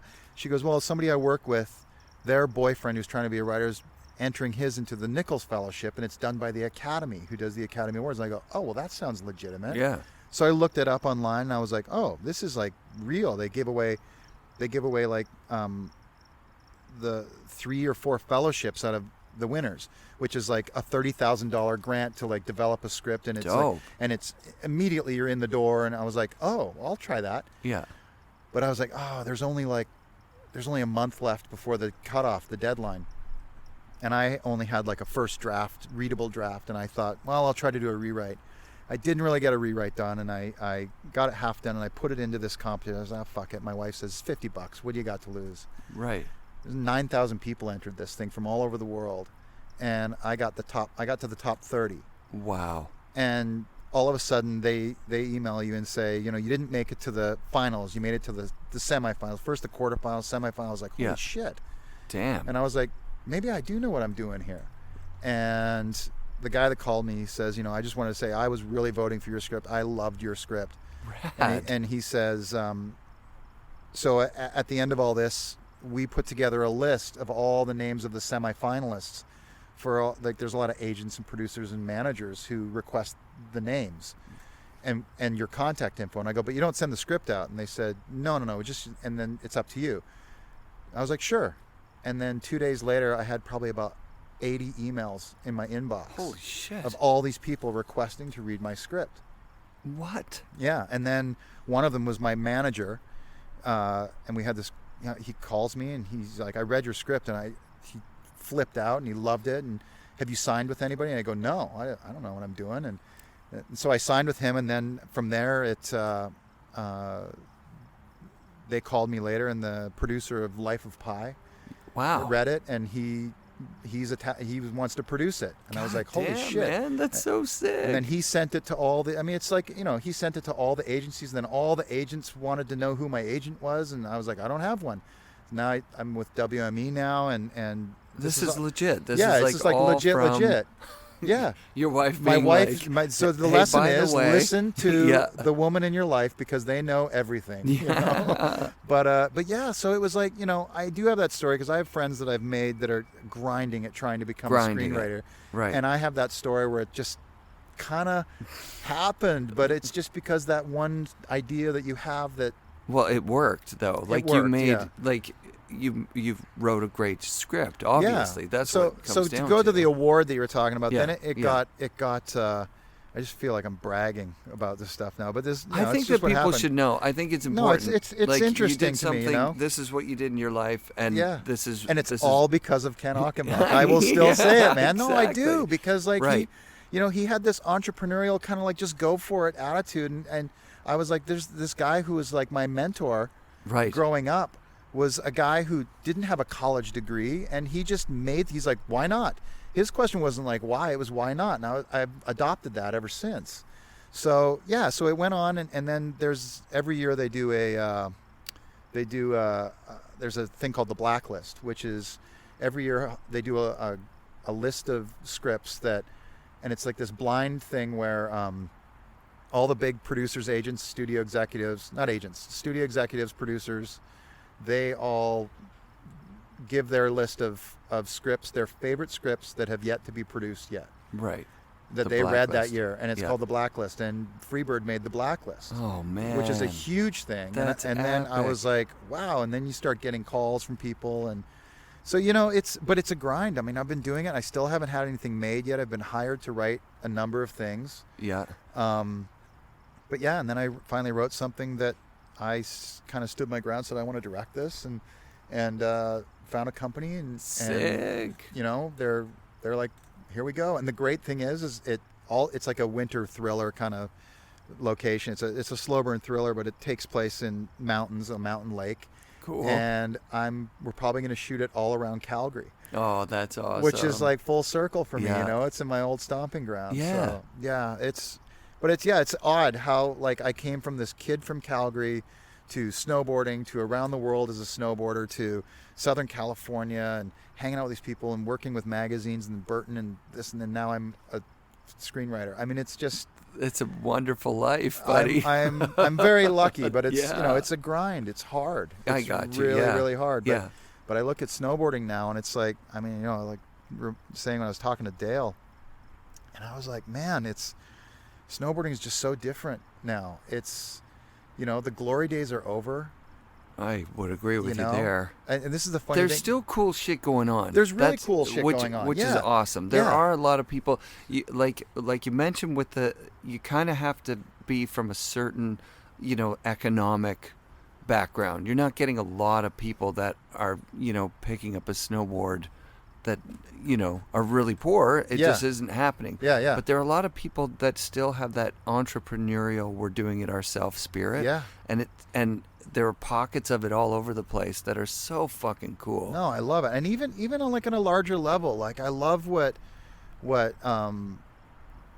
JP and Roman have done with Yes. Yeah. I just love that they were just like, let's do our thing. I was sick, I was yeah. envious of it. You Yeah, know? I was yeah, like, yeah, I always yeah. wanted to do that, and I love that there's guys like that are just going and doing it. And they came from this huge behemoth Totally. and kept it going with their own thing and keep it really soulful and It's a lot of work, like Yeah. you're saying. Like It is. There's, it is, and you never know where fire is gonna catch. No, you don't. You really don't. But Yeah. it's snowboarding has given me everything. I love it. I don't get to snowboard as much as I used to, living here, but at the same time, What's the closest mountain to where we are Mount right Baldy is 45 minutes from my doorstep, and you can get bottomless powder there. now? Come on, really? I'm not joking, but it gets tracked out really quick, and Yeah. it's only when it's just dumping rain here. Yeah. And we all go up there, and it's such a crusty old mom and pop kind of setup. Sick. And Adam Moran, he worked for Burton and Yeah. everything. And he texted me. It was pouring rain like a week ago, right around Thanksgiving, American Thanksgiving. And he texted me at like 11:30 at night. Goes, Baldy tomorrow? Nice. And I go, dude, you don't text a family man at 11:30 Yeah, going, that's let's not go to happening. But I was like, oh, can I do it? I don't know. And I just couldn't pull it together. But he went. Yeah. And he ran into Trevor Andrew. Sick. And who was he with? Do you say Pat Bridges? I can't remember. And there's a bunch of them. And this is what Baldy's like. You go there, it's dumped so much, and you would not believe how steep it is there. 'Cause Rad. You're like, really? And it's like you're off the freeway, and the next thing you know, it's like you're in Mount Baker. It's Amazing. It's bizarre. So, and it was dumped so much that they're doing, they're checking AVI stabilization, the stability, and everybody's hearing the bombing going off, and they're all waiting at the bottom. It's literally like a 2-seater chair that's run off of a generator, Oh my God. like a diesel generator, and they waited for 4 hours. Everybody's waiting there for 4 It's hours. just stacking up. People are just Yeah, like, but they're all just Yeah, hanging and yeah. talking shit. Yeah, and this, yeah, that. yeah. And then it opens, and they got 2 insane. It was his first time. I'm talking blowing over your head, choking powder. Oh my God. And then after 2 runs, the generator died, and so they had to shut down the mountain, and everybody went home. Oh my God. And he said it's like the best day. It was perfect. Yeah. Oh, that's so amazing. I mean, it's kind of incredible. But yeah, Yeah. that's pretty close. And then Bear Mountain and everything. Mammoth is like 5-hour drive. 5, it's a bit of yeah. a mission, but I mean, it's Mammoth. That's It's almost all the way to Tahoe, right? Yeah, very close. Yeah. Yeah. So it's all pretty close, but it's just This place is legendary. Like, so much has happened for the sport here in California. it really has. Right? Like I mean, it's kind of like up at Shasta and all those places in Tahoe, and a lot of stuff went down. Like Tom Sims had his whole thing in Tahoe. It was Tom and Keith Kimmel, and Terry and Damien and all this guy. Damien, and Palmer and like they Tom Burt and Zellers and Jim and Julie and just so much cool stuff. Yeah. And I love the fact. I mean, I love where snowboarding is now. I can't really watch. I'll sound like the old crusty guy. Like I can't watch snowboard competitions on I TV don't anymore watch it either because it looks like gymnastics to me. It is gymnastics. I nobody- just talked to an Olympic, the girl that was in the Olympics, Spencer, and she was saying a lot of the girls, like when she's at the Olympics, if it dumps, she's like, "Hey, do you guys want to go shred pow?" And they're like, No, why do that? And I'm just like, good for them. It's awesome. It's on this global stage. It's a different thing, but it's a like different it's thing. aerial skiing. It is. Remember, that was what we started this with, where I'm looking at these ski movies. The ski movies have a bit of snowboarding in them, Yeah. and the skiing in the movies is just so wacky. Yeah. They're going huge. Yeah. But you guys were going insanely huge too, actually. Yeah. Back then. Yeah, like there's some cliff. It might be in the opener of it, because it wasn't in the snowboard section that I found, where you guys are just sending it straight down fall line off like it's got to be a 25-foot cliff. Yeah, in there was like there was some 85 there were some something. bigger ones and they were like out, you know. So Yeah. you have to take off here, Yeah, and you have yeah, to clear. yeah. You have to clear like It's you know so 60 legit. feet of rocks. Yeah, and yeah. I mean, I think I guinea pigged that one once, and I tumbled on one of those. I think you pretty get. good. I think you, in the I get a- slam section you I- get a I get a good flying. full You're flying. just like yeah. flying through the air. Yeah. But it's so legit, that cliff. Those were. I mean, Yeah. yeah. It's so different. It's so calculated. And I mean, they're incredible. They are. The athleticism is. Yeah. Yeah. But I'm just like, nobody knows how to do a fucking method anymore. Yeah, and I'm yeah. talking a really good one where they grab behind the heel. Yeah, And you yeah, talk to yeah, Dano or any yeah, of these guys, yeah. and it's like, grab behind the fucking heel. And Totally. nobody does that. You ruined me for that because I wanted to do them like where you tip grab and look down the Look base. down the base. Because you're looking down the And base of that. and I'm all like, no, Yeah. you got to arch. You Yeah. got to get the arm, Yeah. you know. But it's No, like, y- I mean, it's so different now. Yeah. But it's funny. I don't know. I know so few people that are in the industry anymore. As far as like it's funny. It happens fast. I hey? was like, I would get new stuff from Burton all the time, and I would Right. get like. We used to call UPS Chocolate Santa, and because the brown truck would pull up and it was just boxes for days would show Right, up, and I'd get right. like 4 boards sent to me. Oh, And man. they'd always send me new boots every year, and I'd always give them to somebody because I never liked having new boots. Right. My boots finally died. I got this pair of Burton Ions. I loved these boots, and like I was up riding at Sunshine with my buddies last Christmas, and I'm skating to the lift, and my sole, what's that? My sole had come complete. I was like, oh my God. So I had to like carry the sole, put it in my binding, step in it, do up. Oh, I love it. And I was like, man, I got to get some new boots. And this is another funny thing. I've been involved in snowboarding for so long. The Sims 1500 FE is the only thing that I've ever paid money Thank for you, in God. snowboarding Right. to this day. And I don't know anybody to get free hookup. I know the free hookup days are over for almost every Oh, yeah. company. Like Yeah. they're like, I can give you pro form. I'm like, pro form, Oh, really? totally. You know, but And not like shop pro form, like No. friend pro yeah, form. yeah, which like is it's like even 30% less. off, and you're Yeah. like, oh. And I'm looking at the cost of stuff, going, boots are like $600. Oh yeah. It just blew. Like So, the ones that you want. Yeah. yeah, the ones that you want. Yeah. $600. So, but I got to buy a new set of boots. But I was gonna, like, those boots that I have, they lasted they're so old. They're quite a few years, and they've been to Chile. I don't know how many times. Argentina. I don't know how many times. New Zealand, Europe, all on Burton shoots. So Unreal. I'm packing them up. I was actually going to do it this week. I'm going to pack them up with a nice. I was going to send them. It just sucks that Jake passed away because I was going to mail them to Jake. Oh man. And I was going to mail them back to the marketing department and just say, these boots have gone around the world with the Burton team. So many memories. Thanks for the good times. Keep up the good work. And just Rad. mail them back to Yeah. them. You know, and I just thought that'd be kind of funny because they're all being held together with duct tape and shit, but they're shit bag. But I was like, man, I don't know anybody anymore. Yeah. And, like, you know, to buy stuff. Wow, you gotta be making some cake. It's serious. It's Isn't so- it? It's serious. Like for a head to toe kit, if you're thinking I'm gonna start snowboarding, you're looking at a few grand. I haven't even thought of it. My kid. So I started my kind of snowboard career as a salesperson at Boardroom in Vancouver. Right. My kid is 16 now and he's working there. Nice. It's insane. That's awesome. It's insane. That is awesome. And so I never paid attention even when we were selling stuff because it seemed kind of rude. Like if someone would come in and you'd get them boots and socks and Right. bindings and first layer and jacket and pants, and then they just throw the credit card down. yeah, It's like, that's $2,000. you're like, wow, man. Holy shit. Jimmy Gold Card, we used to call those yeah, guys. Jimmy Gold Card. Well, the thing is, a lot of people work all summer to go fish or do Yeah, some like yeah.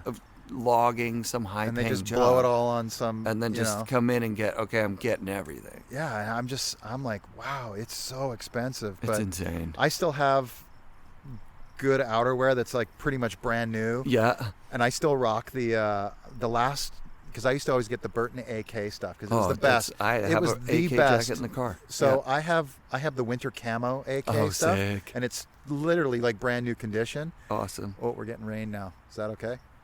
We're good. Okay, but So when I was riding at Sunshine, people were coming going, dude, where did you get this? Is that new? Yeah, And I'm like, yeah. no, it's so old. Well, the Ronin stuff was always my favorite from them. Should I put up the umbrella? Yeah, or why you- don't we put up the umbrella? Pause that if you need to. I don't want stuff to get wet. Does this mean it's snowing at Baldy, or? Well, yeah, it would be, but like I'm talking the snow. When it rains here, It pours like you'd be crazy. shocked. It's not like Vancouver drizzle like this. It absolutely dumps. Like it's like torrential. Here, I'll move the. Can I help you move the? You were so close to. Should we? Well, just move this. Yeah, let's just move this over. There, that's good. There we go. That way you're not. It's perfect.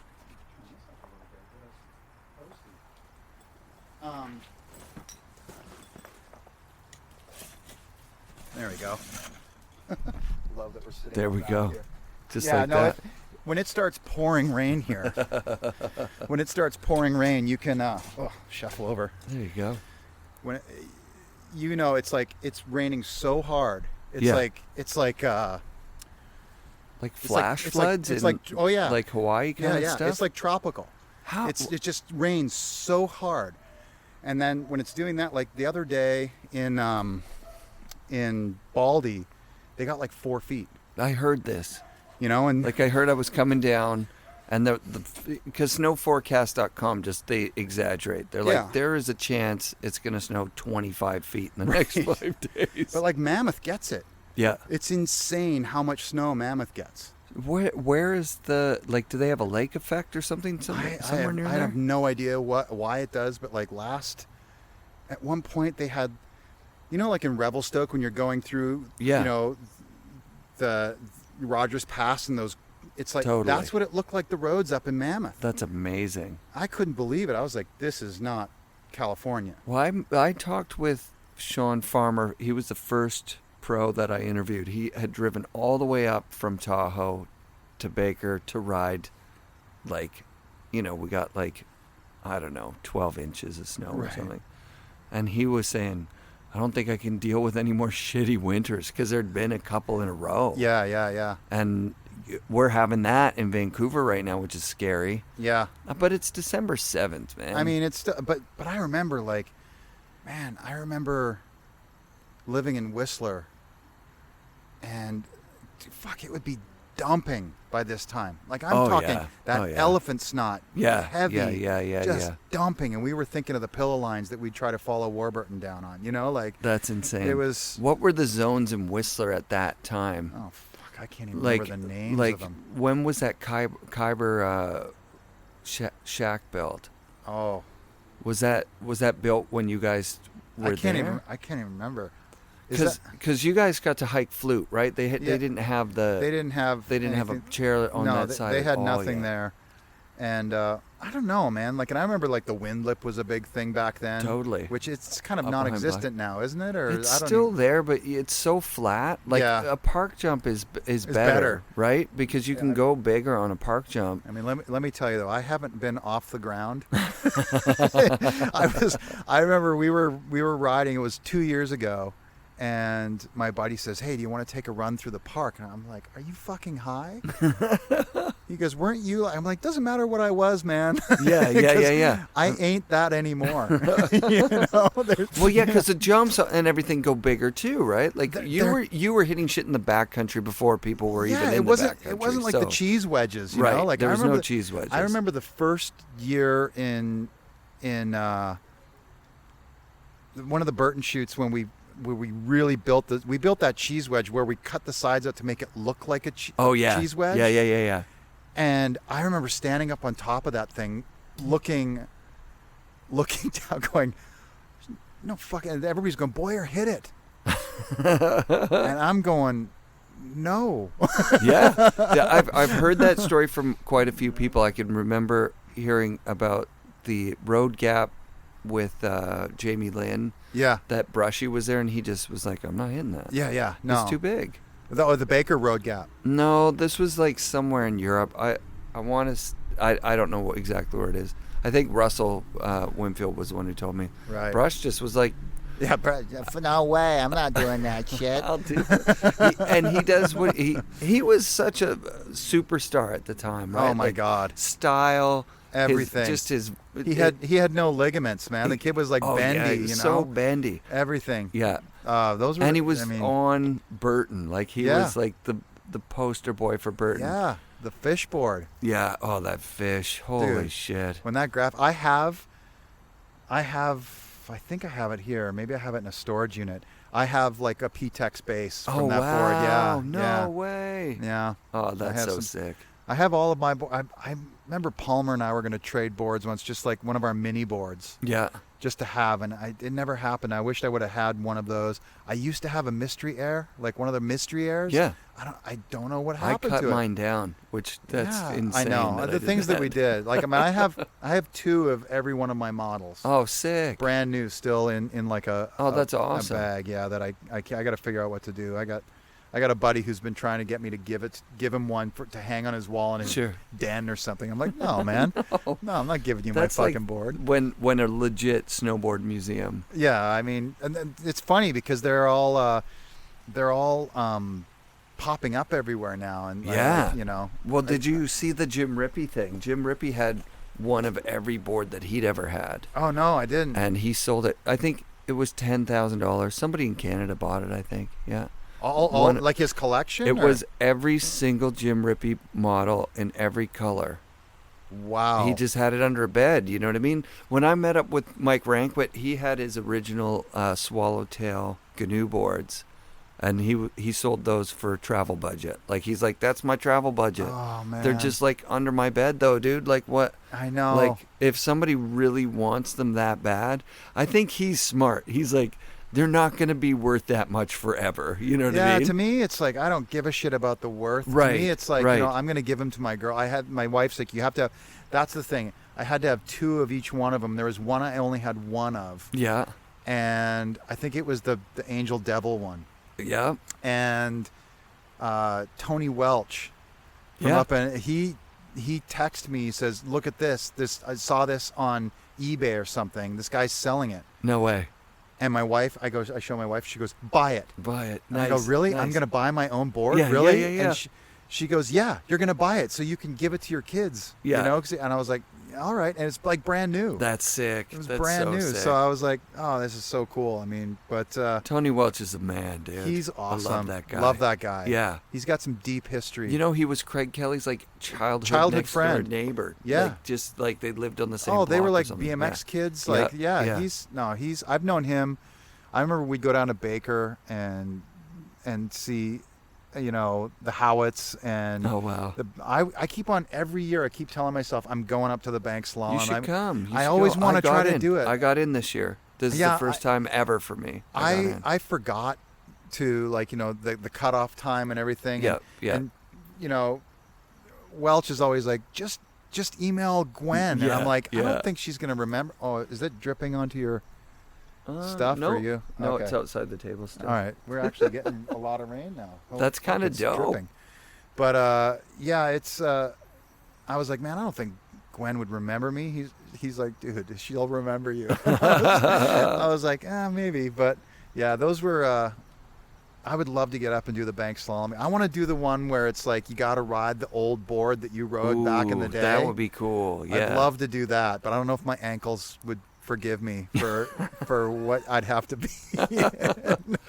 But I think those old Barfoots would hold up, dude. Yeah, but like I'd want to go. I'd want to go in like one of the old ones. Like an FE. Yeah, or something like that. Or but if you rode it. No, even those old ones, they were planks. That's the thing, is that they were pretty solid. I'd probably just ride one of my boards. It'd be, just kind of cheeky. Show up on my model. Yeah, man. That'd be perfect. Don't you know who I used to think I was? That's the best. That's the name of my memoir, man. Write what you know, right? That's your next movie. That's my next movie, man. It's who you think. That's who I think I used to be. Don't you know who I think I used to be? Oh, that's awesome, man. But yeah, that's sort of the history thank you for meeting up with me, dude, and taking time to do this. This is so fun. Yeah. It was surreal to me because I'm talking with Derek Height, and he's doing all this movie shit now too, which is insane. The funny thing is he doesn't know it yet, but if we shoot in Canada, the production's probably gonna It's hire in his Calgary, company of course, to yeah. come over and do all Oh, the shit, stuff, yeah. you know? So yeah. Well, he's the expert at that stuff. Like, Yeah. he's got all the toys. It's insane. Yeah. And what he was saying was that snowboarders who move into the film industry, they're very competent because they can do, like, they've done everything. on a Everything. snowboard shoot. Yeah. They're not just sitting there. We're not like we're not the boom one guy, the operator. boom Yeah, operator. yeah, We're yeah. not just the guy that lifts this or No. builds the dolly track. We kind of just did it all. Yeah, exactly. And especially from the time when we came up in, like, you know, I'm even before Derek. I remember kind of mentoring Derek as a kid Rad. at COP. Right. And going, oh, this kid's kind of got something. Yeah, you know? you like noticed that he had an style and ability, that- yeah, that ability and his drive. And he was just eager. He was always Cool. eager. I love Cool. Derek, man. I Yeah. love that kid.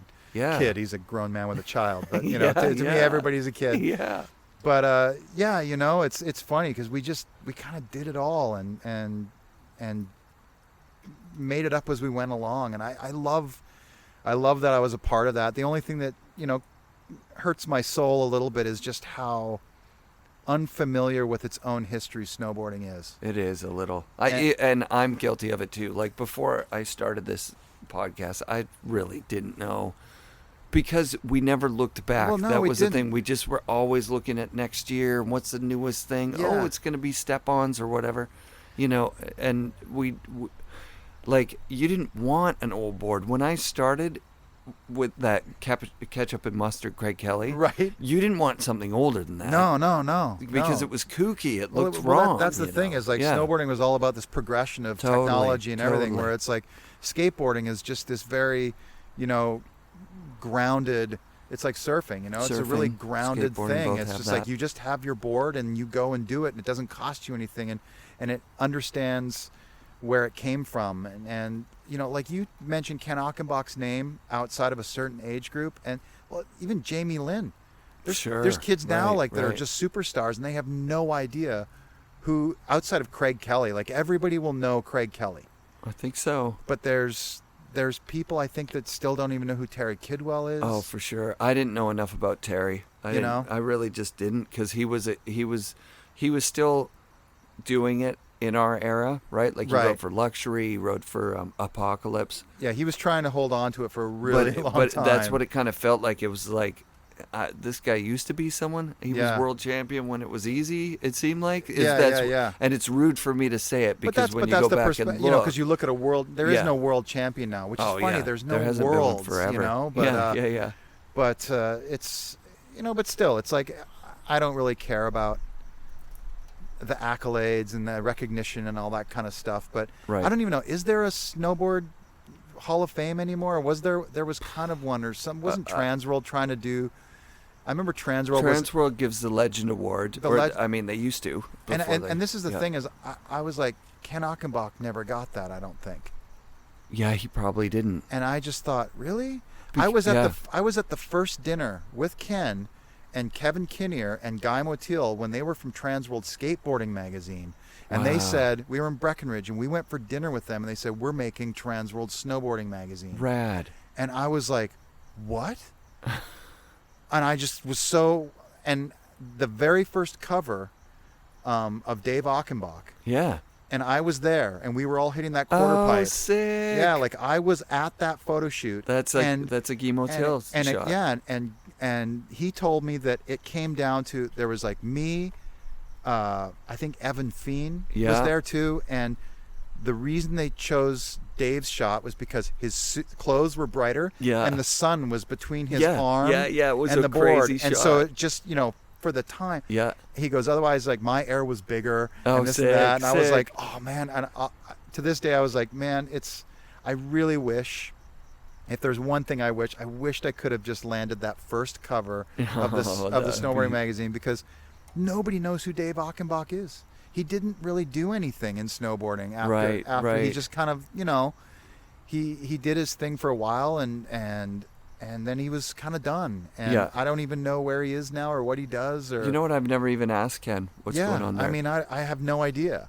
So, but it's just ironic, right? right. You know? yeah. That's that's so iconic of a shot too. So you were at that. I was there. session, I was at that session, man. Like getting the very, shot the same. you know, and we day. didn't know Oh, it was going to man. be the cover. But I just remember Guy Motil, and he was this old school surf photographer, and I knew his name from surf. I looked it up, and he had been around, like John Foster, the same thing. Like these guys were legend surf photographer kind of world things, and so that was just super cool. And I was really down with Transworld for a long time, but it was, I mean, forever for the whole thing. And I even ended up working, not officially working for them, but like I did a lot of writing for them. And, sick.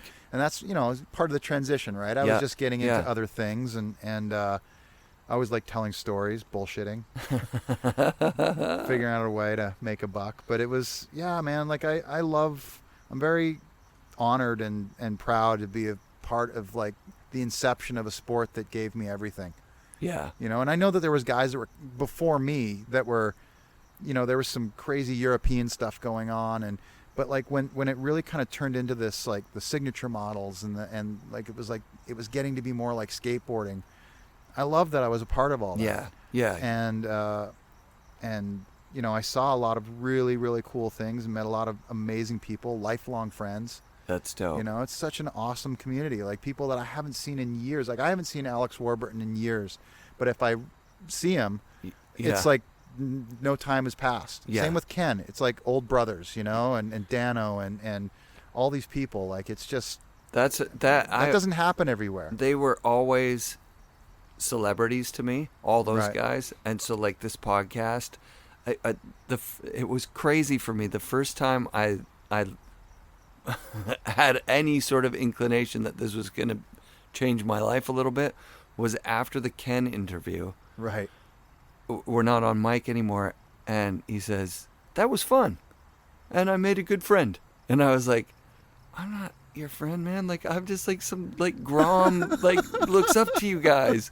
But then from then on, when I would see Ken, he would be like, "Hey, Eric," like we were friends. Yeah, no, that's Ken. Like, that's fucking crazy. That's awesome. And he really changed the way I thought about myself in it. Oh, like I'm awesome. like now I'm like in this group, and I could reach out to Dano and talk with Dano, and be like, and actually feel like, hey, like I was not there when it was going on, but I fucking loved it so much. I was such a super fan. Oh, that's awesome, man. And that's why I do the show, is because I really enjoy, like, God damn it, I'm sitting with Jon Boyer.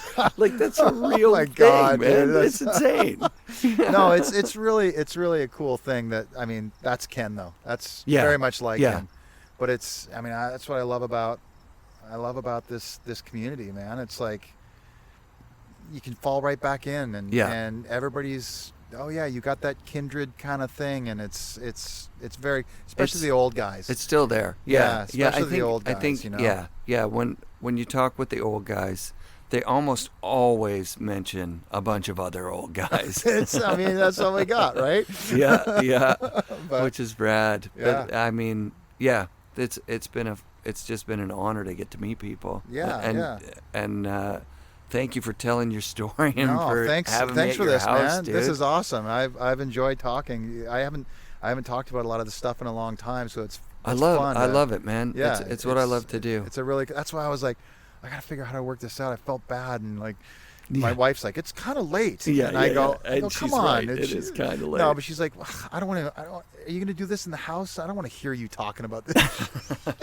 Because she I can almost feel her eyes rolling. The whole time. Where is she from in Canada? She grew up in Medicine Hat. Okay. Small town, and then she moved to Calgary. I met her in Calgary years ago. Oh, sick. So you guys met out there. And we met out there, and I'd lived down here for a number of years, and I flew back there for when the Red Mile started happening with the Calgary Flames. Oh, sick. And I hadn't seen her in years, and I ran into her again, and so I imported. I had to import a cool Canadian chick. Yeah, do you still feel Canadian down here? You've been here for, said like 30, 20, well, yeah. 96? 96, yeah. That's a long time, man. 2006, 30. Is it 30 years? Wait, hold on. No, hold on a second. 2006, 2016. No, it's only been it's 20 something. 22 years or something like that. That's a long time. It is a long time. That's a lifetime. And I'll tell you, it was 49 below zero in Calgary the last year I lived there, and I said, life's too short. And I just met a girl down here, Yeah. who lived down here. I said, I'm going to go spend the winter. Nice. Just one winter One down winter, here. And here I am. Now I'm a dual citizen now. Yep. But yeah, I do feel I don't feel like I'm American Yeah. now, but I'm Canadian. Yeah. I'll yeah. never identify as an American. Right. I just You're Canadian. I'm an always expat Canadian or whatever. I'm always Canadian, and everybody's like, "When are you moving back?" And I'm like, "When it gets warmer." Well, I moved from Sudbury to Vancouver. Oh, and okay. I spent maybe years, like every time I would talk to someone in Sudbury, be like, what's the temperature today? I know. Like, I lived in Mississauga for a blip when I was a kid. Yeah.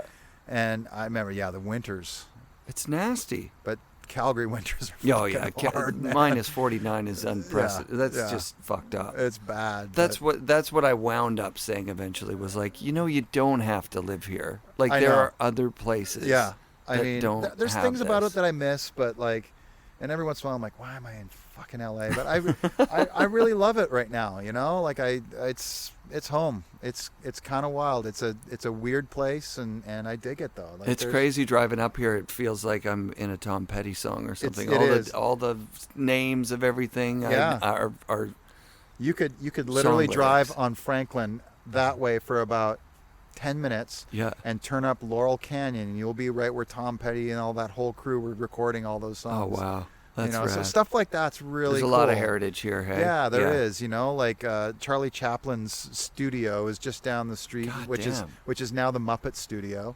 No way. And there's these bungalows that he had that he used to keep all his young girlfriends just down over there. And I mean, there's weird stuff all over that is really, really Hollywood cool. heritage stuff. You see celebrities around here all the time. Yeah, all at the grocery store. Just Yeah, because they live here. Brad Pitt lives just like What the literally fuck? down over there. And in his backyard, if you Google map his house, his backyard, he built a skate park. What? For his son, like a concrete skate park. Whoa. Bowl and everything. It's insane. That's fucked up. Yeah, it's That's insane. awesome. Yeah, it's pretty cool.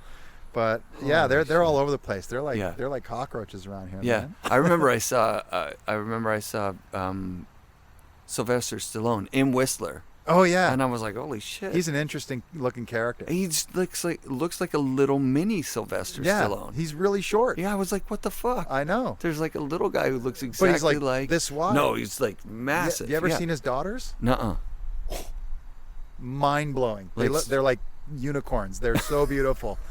Yeah, you're just like, that's a still like they are insanely beautiful. Well, that guy wrote his screenplay and sat on it and wouldn't sell it. The He story had of to direct Rocky it, is insane. Right? It's really amazing. Is it not? And then he won an Academy Award or several. Yeah, he won one. He won one. But it's like he didn't know what he was doing. And no.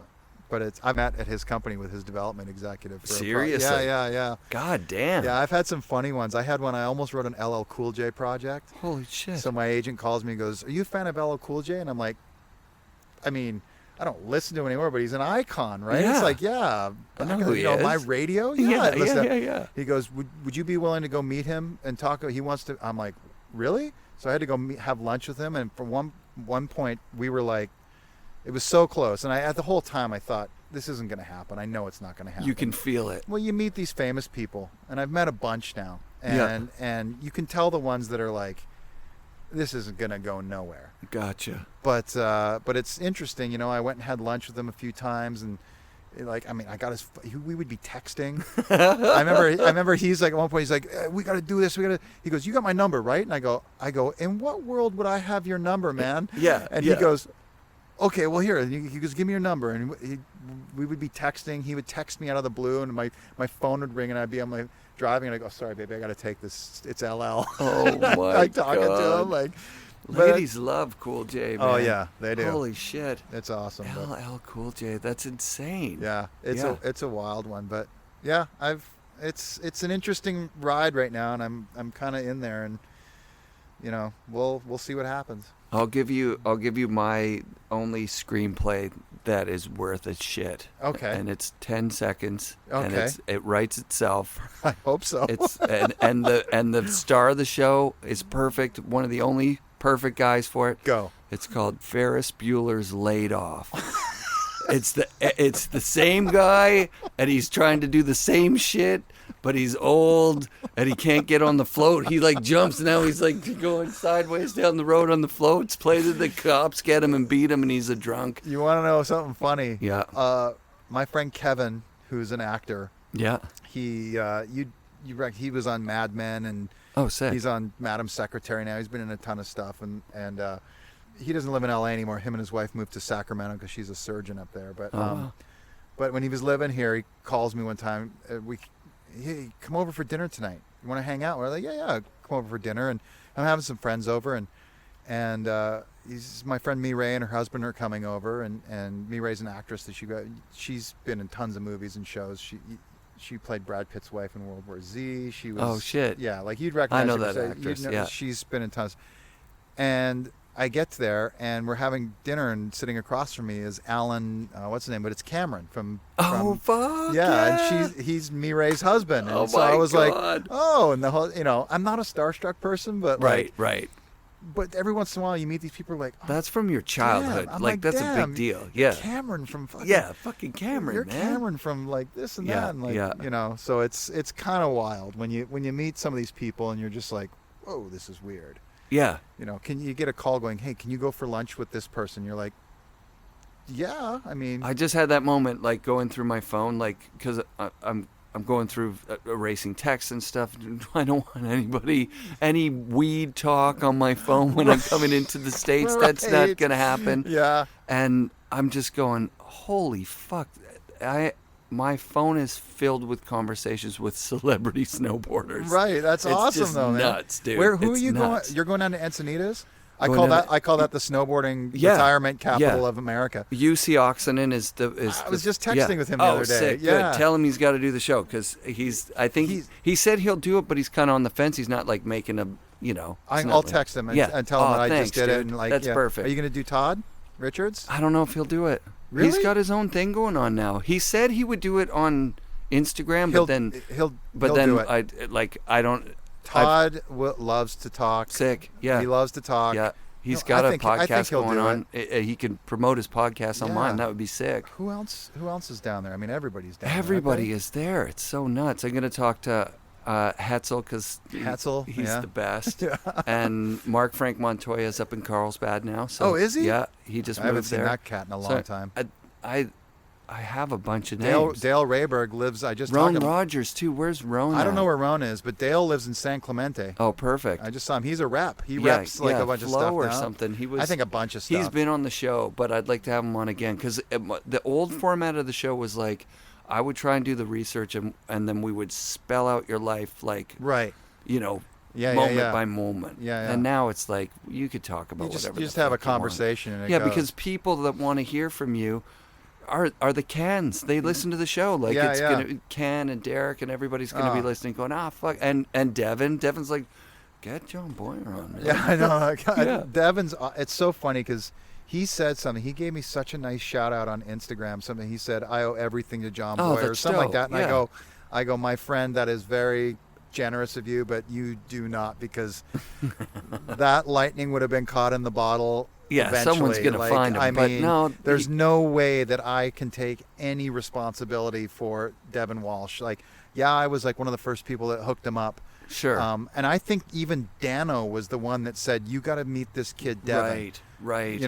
I'm pretty sure it was something like that. I can't fully remember, but like, it was really. He's a sweet kid. I've always thought so highly of him. You know, and so he was. It was. I go, don't say things like that because you were on a whole other level, my friend. Okay, I'll finish off with this story because it's fun. Yeah. When he moved on to Never, he had a Jon Boyer Pro Model board. Right. I can't remember exactly which one it was, but he had cut it down a little bit. It's the one that he filmed.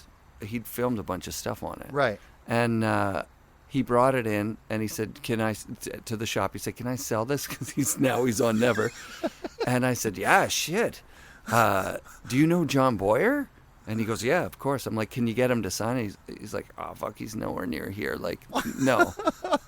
I'm like, you want to sign it? So he signed Jon Boyer, yes. Devun Walsh, forged your signature, and a Japanese dude bought that No! board for $500 used. Oh my God. So there's somewhere in the world there's a Jon Boyer. John the Boyer's son. Yeah. I was big in Japan. Yeah. Oh, yeah. You were original big in Japan. I was dude. big in Japan. Yeah, Man. That was yeah. That's my big claim. Yeah, is that I was big in Japan. Yeah, so that's sick. That's funny. Yeah, Wow. that's a real thing that's out there love in it. the world. Oh, I love it, man. That's awesome. John, thanks for doing the show, man. Yeah, man. That was super great, good. man. That was really cool. It was good memory lane. Thanks, buddy. All right. FNRad shoutouts this week to Jeff Patterson for the OG Snowboard Shop stickers. That's fucking rad. If you guys want to get your hands on these stickers, look up Snowboard Shop on Instagram and reach out and see if you can convince them to send you some. Love the stickers, Jeff. That's sick. Thank you very much. Would be rude to not thank Ken Achenbach after this crazy interview and, again, the Snowboard Shop stickers. Love Ken. Love everything he's done for the snowboard industry, for snowboarding, and for just the culture. It was cool to see Ken out at the Absinthe film premiere in Whistler, just casually sitting at the side of a film premiere in his hometown. The guy's been at it for so long. He opened the snowboard shop in 1982. That's insane. That's insane. First snowboard shop in the world. Definitely. More history coming in the weeks to come, so be sure to come back next week for another episode of the FNRad Snowboard Podcast, presented by Vans and brought to you by SIA Productions.